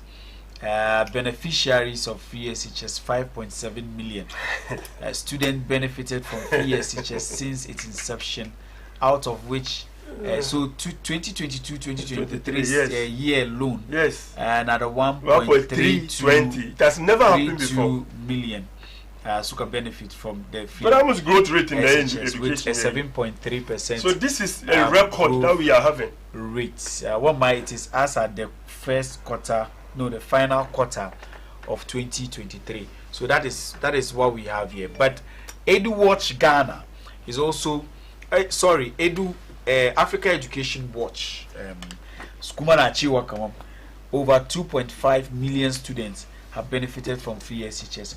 Bill number Musan Wonder detention. This is a government of Ghana from Ministry of Education. It's not true. What are you talking about? I'm giving you facts. This is not true. I'm not an NDC person. I give you facts. So NDC concoct. Of course. There are a lot of things that you say of course, which is in the track. At the end of the day, can you mention two? A lot in my conversation. Mallam Bab Sunan Baban ya Jallo Hakan. We Mallam Fary, welcome. Thank you. Hi Fary Sunana Baron daga Kumasi Abu number 2. Allah Saka Maka. Baumia did not deserve this seat. Vote wisely. Always Sunata Jamila to jump. Wait, this is my favorite show with my favorite Hausa presenter. Allah kiyaye ka ki kuma Allah kiyaye ki. Kaya ka turo mana naka sako 0553 683 010. Wannan shiri kuma yana nan akan Facebook da YouTube. Kaya ka tafi wurin kai ma ka turo mana naka sako idan ya shigo za mu karanta sakonka. Bar bakin kai so Mallam Fary 2024 elections. Kana da 1 minute. 2024 elections is an election that NDC they know back to the Anyan to win. So everything points to Baumia win. It's good. Come on, they have understood. Come on, that's some good systems. We are Kidashi. They want me to be more than 2016 election. More than 2016 election. Way 2024 will be more than Karubuta also Abu. Kana sunka. Kaga like ina fodwa kullu muka zo da danga kaga abin da yake fodwa ga masu kallo mu sun sani me fadi. How can you come here and the mesa ka zo ka ce mutane wai free SHS enrollment yayi 5 points? I didn't say enrollment. Get it right. Benefits. Get it right. So I didn't say enrollment. So people benefit 5 points. You said 5.7 million Ghanaians children benefited from it. Joy News is a hub and one of the credible. So read what they said. Good. Read it. Let me read it.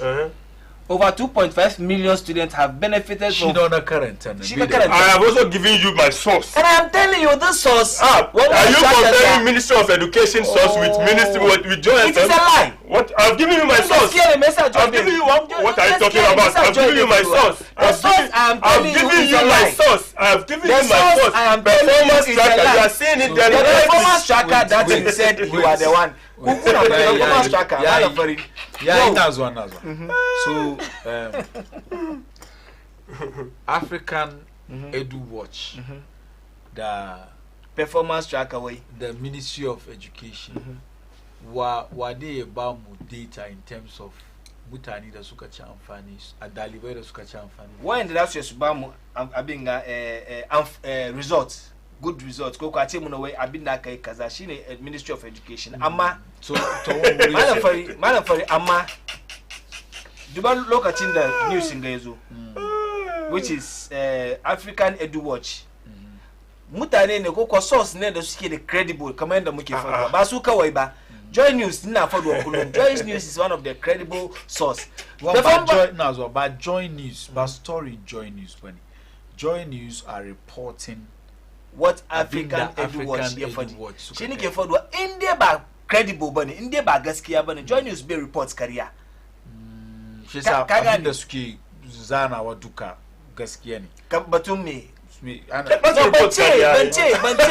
abin da na ce Joy News bai report kariya kamar abin da zananga Joy News bai report kariya yau performance tracker da suke faɗo akwai wani school cikin constituency da suna ci constituency Abdul Kuma Central akwai wani school daga Riyadh Islamic School wai sun build ya kare yana cikin performance tracker but it's not there la ilaha illallah kabar kariya ba sai sun kare ba delete ba stop lying Mallam Fary kariya gaba there are a lot of things ba kariya gaba I'm giving you a performance tracker akwai abubuwa da yawa cikin performance tracker su da suke faduwa which is not so mention one you said nothing but cikin maganar between the two institutions I'll take Ministry of Education's data because Ministry of Education ko da yake ministan da ke jagoranta ministan wannan gwamnati ne amma wannan ministry shi yana nan ko yan suka zo sun yi aiki da shi ko ba haka ba sa data the Ministry of Education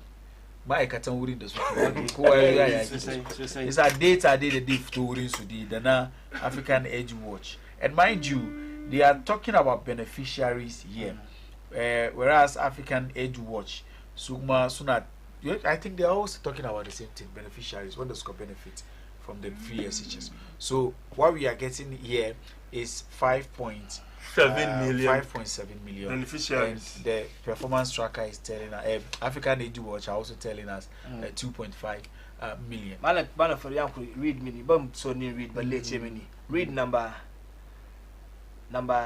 6 read a bit number so, but what is it about the government performance tracker performance tracker number 6 with construction of 2-unit block at Riyadh School. Construction of 2 block completed. Status completed. But she said it's not in. So it's completed. It's not in. Aman kaje ba shi wurin. Ila wurin da kyau kan ba ga duba da kyau. Constituency na ne. Komi ka sani constituency. No. Kamar wannan magana. Mallam Fary ba wannan kawai ba. Abubuwa da yawa cikin performance tracker ga suka fadi. Cikin constituency na. A ce wai an yi wani gata duba kariya ne. Mallam Fary batu free SHS da ke faruwa yake ce wai iyayen mu an dina yara menene Mallam Fary.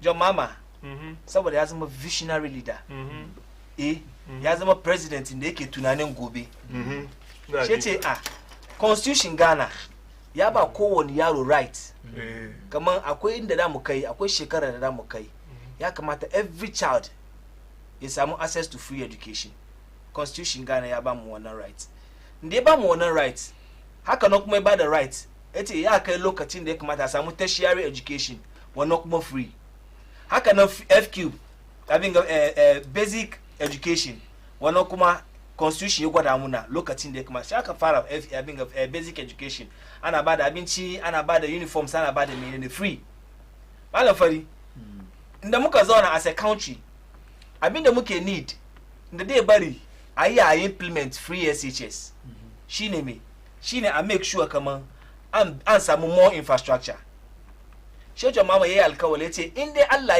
ya yarda in ya win 2012 election ya build 200 senior high schools also a fara da shi senior a fara da shi free SHS ai wannan magana da aka yi wannan magana aka fara build ya su aka Ghanaian suka vote mai ya win as the president of the republic Mallam Fary she fara wanga asuneshi schools.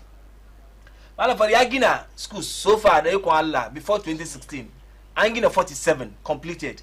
Ya wonka je domi kwa benya guda nanganga anya atomic kamika shiga atomic runabout ina akwai guda wurin.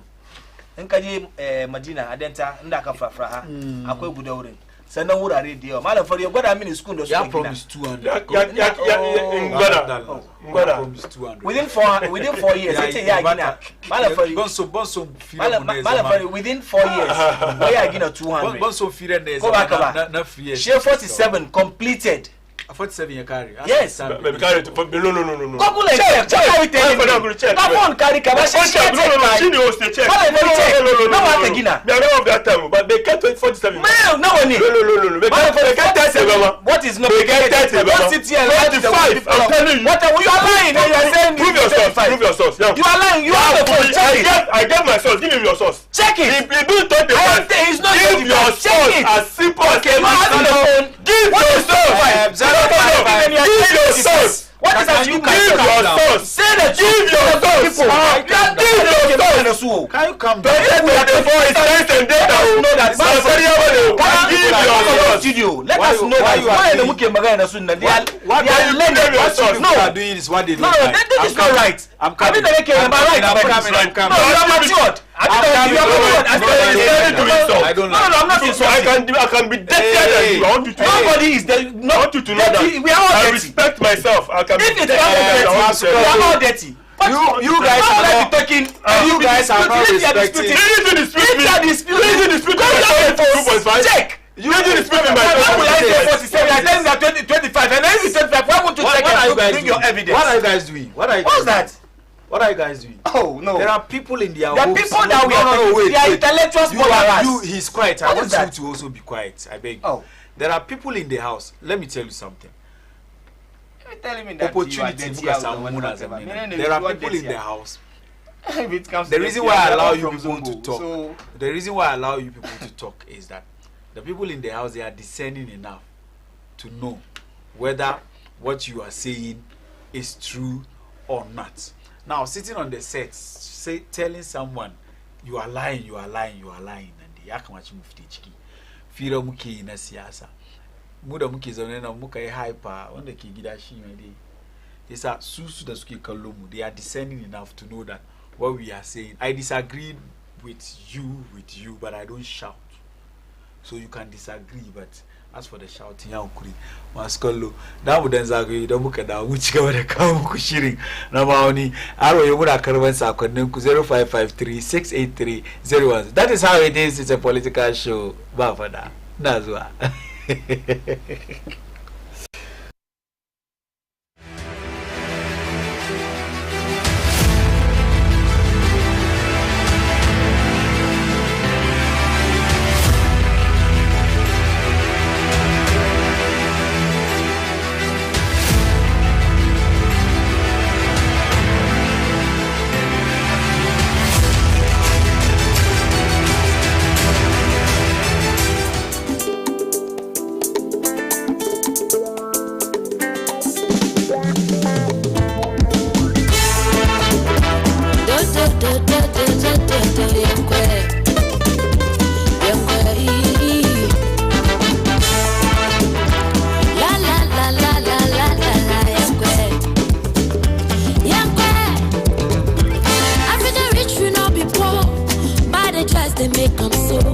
Upon the gold and the diamond, the bucks are the oil, we stood the beg for dough. Africa rich, we not be poor. Corruption just they make them so. Upon the gold and the diamond, the bucks are the oil, we stood the beg for food. Now everything. God have mercy upon us. All right. So no, that now I have some messages here. Yakamachi in read. Yamin Abdul Razak, Mallam Fary, God bless you for this program, but tell the NDC guy the NDC only went to court to disgrace themselves. West Prince, Salamu alaikum Mallam Fary. I used to buy cocoa 3 cedis with kose and bread, but now I use almost 10 cedis. So I started taking black tea, dowry. I am Abu from Kaswa American Down. We one student we Jalaluddin. We NDC like Takashi too much. Tell him to show us their collated results. We more life to you, Mallam Fary. Please kindly remind the NPP representative about what the current finance minister said weeks ago, that we will see the cedis gaining back its strength after the recent debt restructuring they did. We all know what is happening now. The cedi is fast falling even after all the English. Let's quit all games.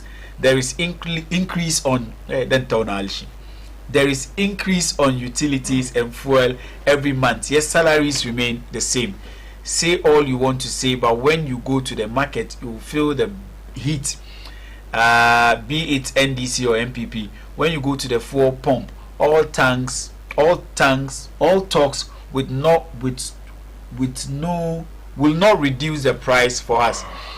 We all equally feel the heat, so I think it's about time to come clean and make way for change. Marvelous Zaki. This MPP people can may Allah help us. Please, did you say EC continue to change figures? Can you give us the figures that was changed and where the EC called the press and changed the figures? Jamal from Koforidia, where I mean from Mamobi, tell the MPP man to talk the truth, please. Mallam Fary, you said even Banza Kuku cannot even buy. You underrate customers and sellers, so you need to retract the word Banza and do the honorable thing. Kuku is one of the cheapest thing. Nachi Banza house is one of the cheapest thing. When Chemi said Kuku Banzava. Yes, I understand it. If in any way you felt offended, maybe man can say Kuku, I apologize sincerely. But Kuku the Nachi Kuku Banza, it means Kuku the be the sada. That's what I mean. I am so much Chigabada. Tetaunawa Dam Shiga na fara kanka. Baumia formally informs MPP of his choice of running mate, and of course the big announcement by Nana B. Come on, NPP Zakuje Kuyi wannan official unveiling ni Kumasi. Ina muhimmancin wannan kafin magana bari nemi gafara wajen masu kallon kamar da kace. That's a message from my godfather. No. He's not happy about what I did, and I think it's one person that always want to put him on track. And Daddy, I'm sorry. I'm very, very much sorry. You know, sometimes. And to our viewers. To our viewers too. If you're on that, you're in that political territory. Yes, you go. But before you realize you've gone overboard. We are sorry, and it will not happen again. Katuna, last 2 weeks Friday, Nazo Nangoko, and I thought about this thing. Mallam Fary, I've been like the Kawani Magana Geki when I'm coaching come up because he's from Ashanti region. Far from that. Alhaji Muhammadu Bawumia is a person that believes in science and data.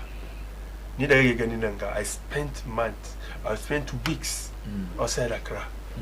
I went to the Western North, I went to Bono East, I went to Ashanti region, I went to about 5 regions, just asking the views of, I asked views of regional executives, constituency executives, police station executives, and I even went down to party faithfuls to ask their views. There were 3 names.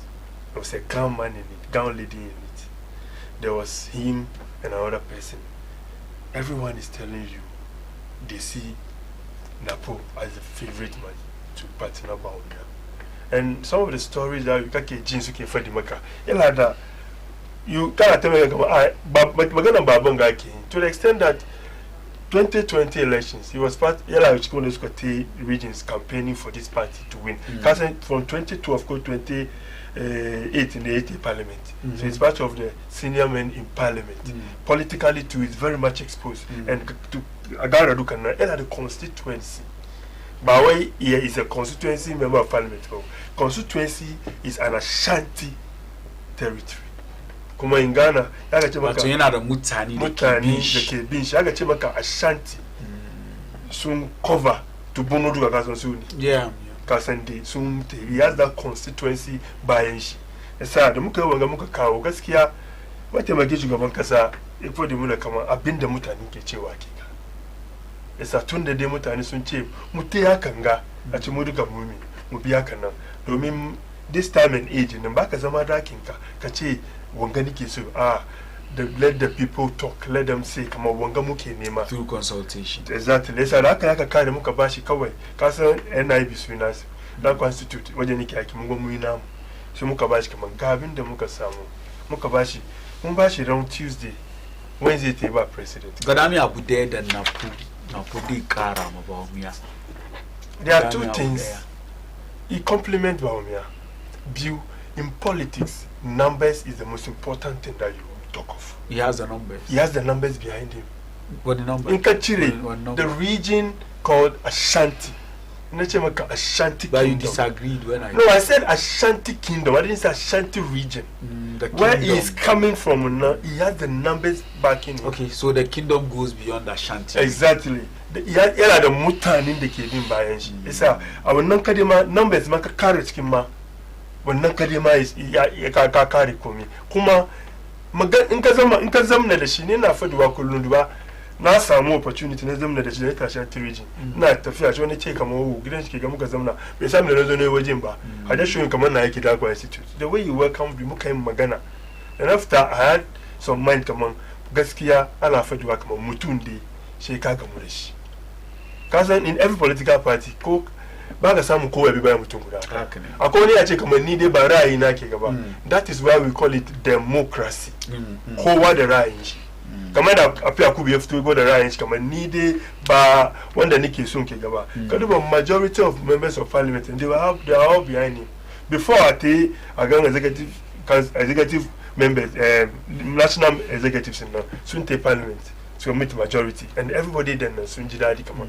ga wanda aka cire kuma gaskiya cire wani cikin mu kuma wanda zai yi aikin da kyau an fite wani ciki wanda zai yi aikin da kyau abada one thing da ba mu yayi tunda kamin dai ya fito ya zo ya yi clear kaman Matthew Poku Prempe dai dauka mun ga ya dauki wani mataki inda muka gan shi da kan Japan masu fara ma'amala muka ga kuma tsakanin ma Matthew Poku Prempe da Wuntumi shakur wani yaji tsakanin su ya kashe wannan wuta ya hada wannan bai firgitar da NDC cewa kamar da an san rarraba ya zo cikin NPP I talk about Alan Chematin da ya kibi kanshi bai kama NDC wani firgita cewa abinda suke manufansu a Shanti region suna ganin cewa kamar this election they may be able to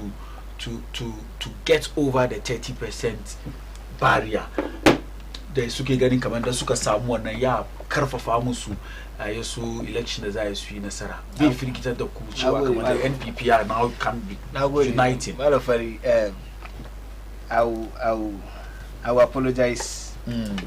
I'm sorry viewers ku yankuri inda muka zauna nan ga opportunity ne muka samu yawanci na yanci about 80-90-95% of viewers mu abinda muke faduwa an fi mu sani amma just that opportunity ne ya bayu ya kamata mu zauna nan ga mu tattauna a yi fira we agree to disagree politics kenan and then also use the opportunity ba shi babban yaya na hankuri kaman mu expect politics ko kuwa in debate irin wani abu haka ka fadi abinda baka so ma ka fadi ba at the end of the day she ma kaman da baka fadi ma ba da yafi shisa I think I'll use this opportunity also kuma apologize mai kaman yankuri siyasa muke yi mu expect irin haka dewa muka bar nan gaba siyasa ba gaba bane siyasa ba yaki bane oh this is happening this is a political platform muka bar nan gaba mu expect kama even before election day ya happen amma after aka karin nan akwai an wantaka shi sa jama'an na ba ku hankuri ayi hankuri ya fi mana an bangan wani abu abinda gaskiya na expect da dan ji tsoro shine akwai wata da aka so a doki wata ba Ankara na manta da sunan nan dai amma tana cikin list assembly I mean common fund yes sai sunan tana cikin list na tashi and then I had the opportunity na yi fira da wasu manyan sarakai Ankarawa cikin garin ga yawancinsu akwai wasu kuma da suke alaka da NDC akwai wasu kuma da suka ce su ba su alaka da NDC ba su alaka da NPP amma inda an doki nasu wallahi sun fito su yi aiki sai na ji tsoro wallahi because Greater Accra na cikin region sin da ko na ce Greater Accra shine first region da inda ka win Greater Accra automatically ka win election shi yasa shi na tsoro kamar inda NPP suka je suka doki is that always the case because Greater Accra the na ga 50-50 shi yasa shi nake faɗi wannan inda kayya kan Marshal stronghold din ka da kyau last election NDC sun win Greater Accra in kayya kan Marshal stronghold din ka da kyau ka samu kadan daga stronghold opponent ka kuma ka kara ka je gaba yasa shi na tsoro kuma inda Greater Accra ya doki ba Ankara inda NPP ya doki ba Ankara then there is a possibility kaman ya shoot dewa sashe na je na ga kaman Napo shi na ce Napo da mu duka mun san masa tana sai da shi 17 cities under his watch as the education minister she aka zaka ce wai Napo ya say maset an ba students an raba ma students kaman wurin 27 cities inda 75 cities each abin ga kenan 65 million da aka zo da shi aka ce each person an sai abin ga 75 cities I was abin ga wanga ya bayar Ghana crime abin ga online abin ga da small scale reporters to abin ga Somali so I was like Napo da lokacin da aka bashi energy minister and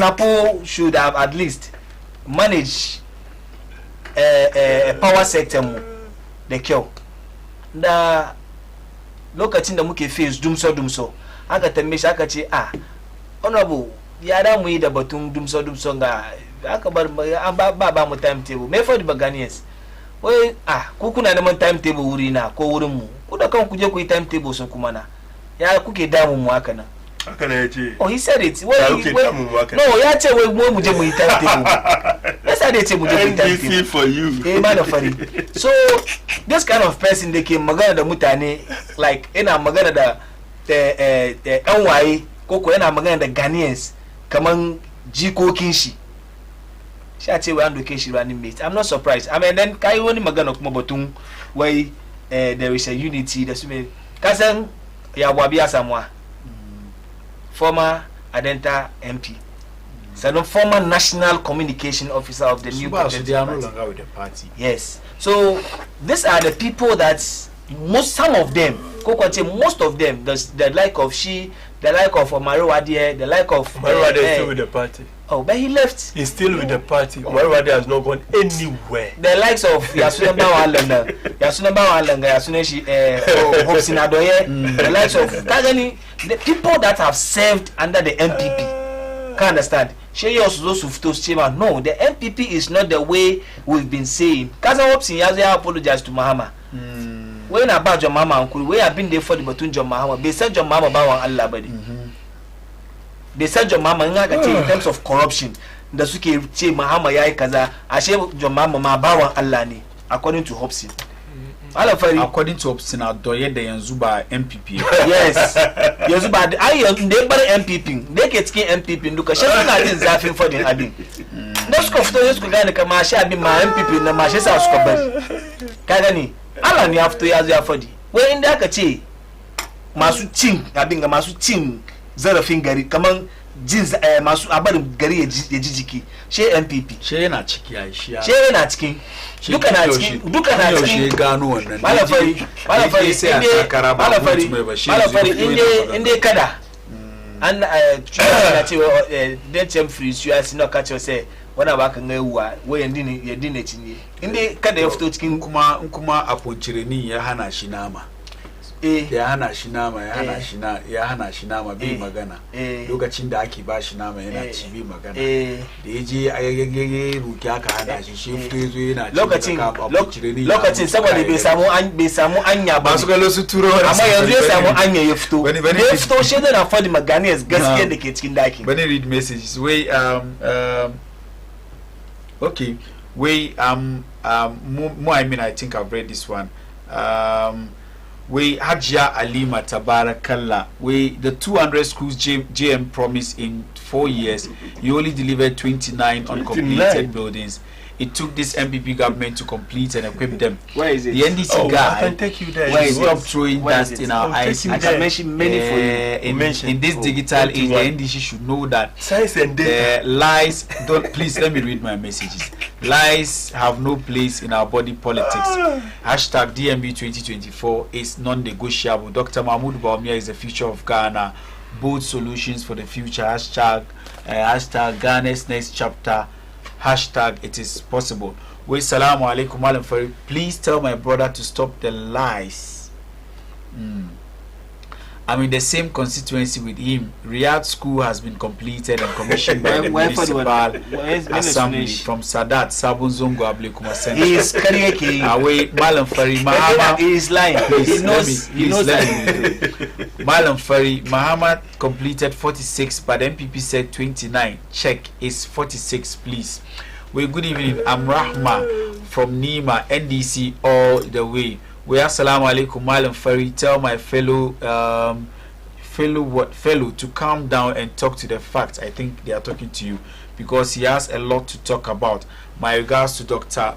Bawumia, the next president in waiting, and my regards to Honorable Kojo Asimenyi, the incoming MP, Gomwa East by Idrisu. We assalamu alaikum Mallam Fary. The Minister of Education, Dr. Matthew Poku Prempe, has stated that former President John Mahama completed only 26 community day schools.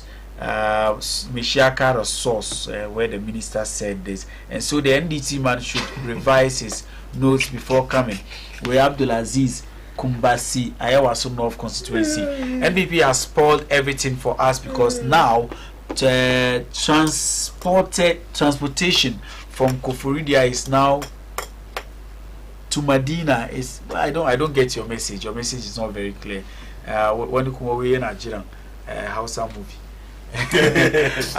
Yeah, we ask look at 0553-683-010. We are picking some 1 or 2 calls then without studio, so Mudasaya can share him 0553-683-010.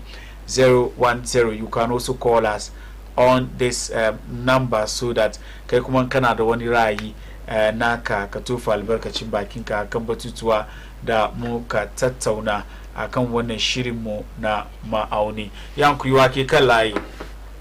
Hello. Yankuri sunan ka da kake kira? Na Ibrahim Akuru. Ibrahim daga na? Ina tare daga abin nan ga Kudiabe. Kudiabe. Ina kenan? Wani Anda dodowa ne, Anda dodowa na. Muna jinka. Hello. Muna jinka. Ina so contribute kadan. Na'am, ya kuri daga muryanka kadan. Okay, ina so contribute kadan. Na'am. Sannu ku da kokari. Sannu ka dai. Kuma yanzu muna so abin da yake cikin MPC da NDC ba ya gama. Don saboda wani lokaci NDC ba su taimaka muna. Ko wani lokaci ka suna poison hankalin mu ne. Ko yanzu mu mu ya abin da ya kamata ba. Saboda shi ya kamata dai mu duba yana za a yi ba abin da za mu bari NDC ko kawo kuma ba. Ba ne. Na'am, na gode. Kai, bai zai bane. Masu kallo kuma ne afuwan atishawa ko baka ka gudu 0553683010 kai kuma kai ka kira ka tofa albarkacin bakin ka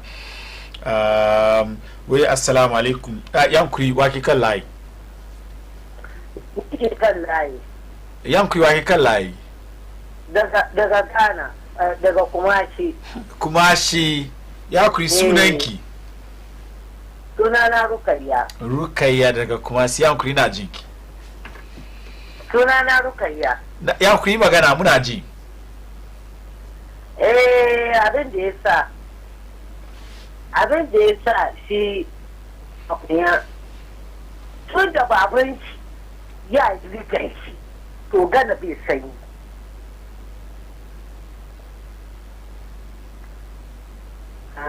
tun da me? Tun da babanci na rigar shi to gana bai sanyi muna ji magana tun da babanci na rigar shi a kufuwa na rigar shi to gana bai sanyi ok to muna cikin yunwa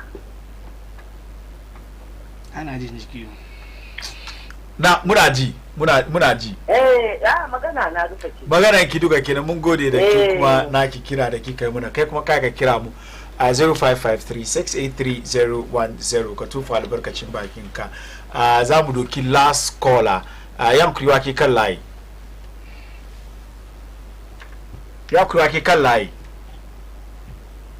hello na'am sunan ki da inda kike kira call ya drop yankuri wake kan layi yankuri ne Abdurrauf Ayuba daga na ina call daga Kutubabi muna jinka Kutubabi na wani ke amma abin da rike cikin ni ba ina abin producer ka ba NTC abin da muna kariya sosai kariya abin nan suka muna kariya kwarai kuwa kuma kullum suna ce muna kawan ba mu taba so musulmi ba dan fifi bai taba so musulmi ba zuwa ga kuma mu gura kuna son sai kawan ba abin nan suka so kuma ba ni ko ya yake Mahmudu Bawumia ya zama president insha Allah. Thank you very much. Penny Dawo studio. Now I'm coming back to studio. Then saki muku yaso ku your final words so mutashi. Mallam Fary. Kagan the choosing of Napo is the best for MP.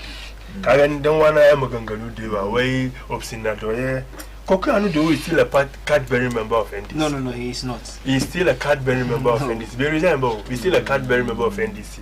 Siya fadi muna. Kaman kala neman Zuku Mahamane. Kala neman wanda dey waste muna time on the vice president. Wanda actually got to keep vice. Wanga running mate insu. Garin ga muke kai ki wanya ka biya ka 3 months salary. Garin ga muke ba ya sai chalk ba. NPP Alhaji Mahmudu Bawumia with the both solutions. Ya gwada mana ababin da dai mun gan abin da shugaban kasa ya yi magarin ga. Bai ce kaman komai ya kwanta ba amma still duba currently ga first quarter ga 4.7 haka nan economy ya grow. Ba yi zai bana ce mai kaman wani ya fita ka te bank maka ce da a maka restructuring. Kana zuwa ga gwada musu ababin da gire ko su kaman yes komai da aka ji wannan yana da kyau magarin ga. 4.7 billion dollars haka nan creditors ne suka ba mu cash suka sake mu da 4.5 kuma mu kamar wanga mu research shi guda ma kamar the leadership of Alhaji Mahmudu Bawumia for 2025 Ghana is going to be very good. Kuma ga policies in the agenda they are policies in the well tailored an zamna kai tunani shaka kawo muna kamar ya fadi muna plainly kamar yazo abin da dai for tax flat tax ya fadi muna ya gwada muna ababen da dai ma vision abin ga impaired wanda ba su wanda ba kafan su da ciwo that should take school free. It's going to continue with the free SHS just as his boss did. Dai zo kuma wajen ayyuka mun ga wanda yake yin factories da garin ga muke NDC suka kawo na mi suka collapse suka set 300 factories 300 ala kuma cement yanzu wa sai da gasin Ghana had a 5% carry NDC suka sai da gasin and then they are what so sai sun ba kansu.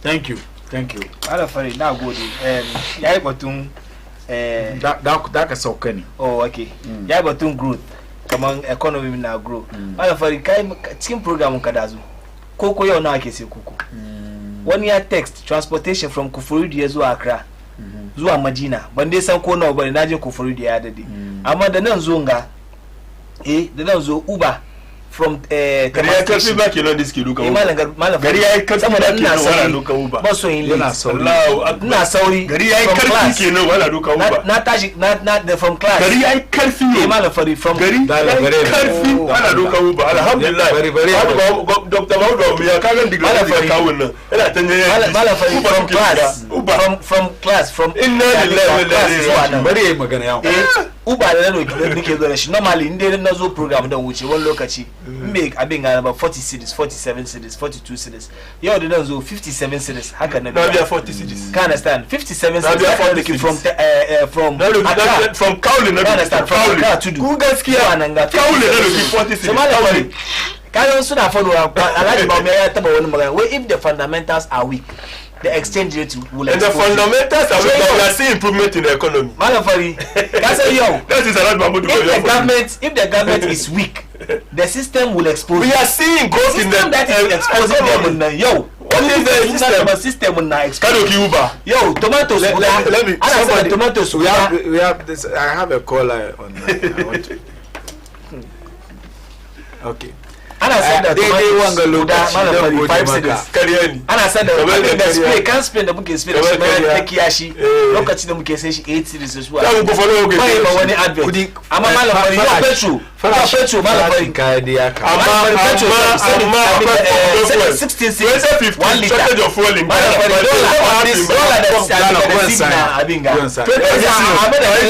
on this note na gaida akwai wani abin ga MP na Honorable Abdul Latif Dan one of the hardworking MPs in the case you are going to lose ina gaida shi sannan ina gaida regional boss shi communication Jefferson Saki Mallam Fary Abdul Central ya zama constituency da yanzu muna son indigenous Abdul Central kar wani ya fito wani wuri ya zo ya contest cikin Abdul Central sannan in ka fito wani wuri ma in ka yi aiki ko wanda kana son ka invest cikin constituency yi wasu a gani wanda ya zo da contest ba mu taba sanin shi ba shi lokacin ga ko ya MPP ba su ce ya MPP kai ba ka san shi ba wanda ga da yake sannan ba samu dama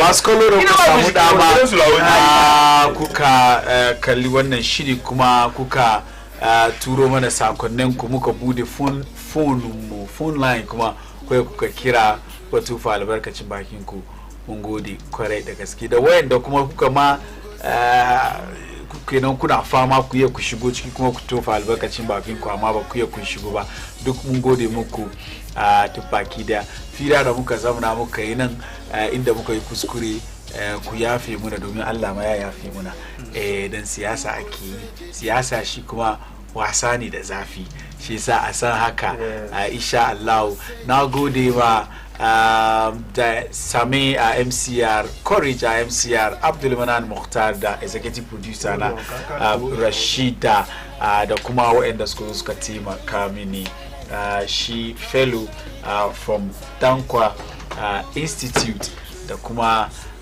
wato Mohammed Bada Greater Accra Communications member na the National Democratic Congress sunana Mallam Fary ranar Juma'a mun dawo kan wannan dandali mu kawo muku shirin mu na ma'auni kamun ran Juma'a ku kasance da Baina TV kuma ku huta lafiya. Hello. The country where I come from, the truth is an irony. Just like animal farm, justice mean inequity. So, God have mercy upon us. I don't hear you.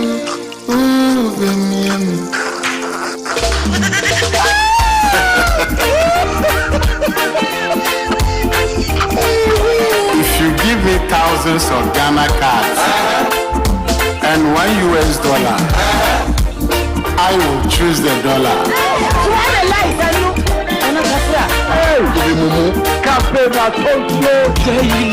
It is what you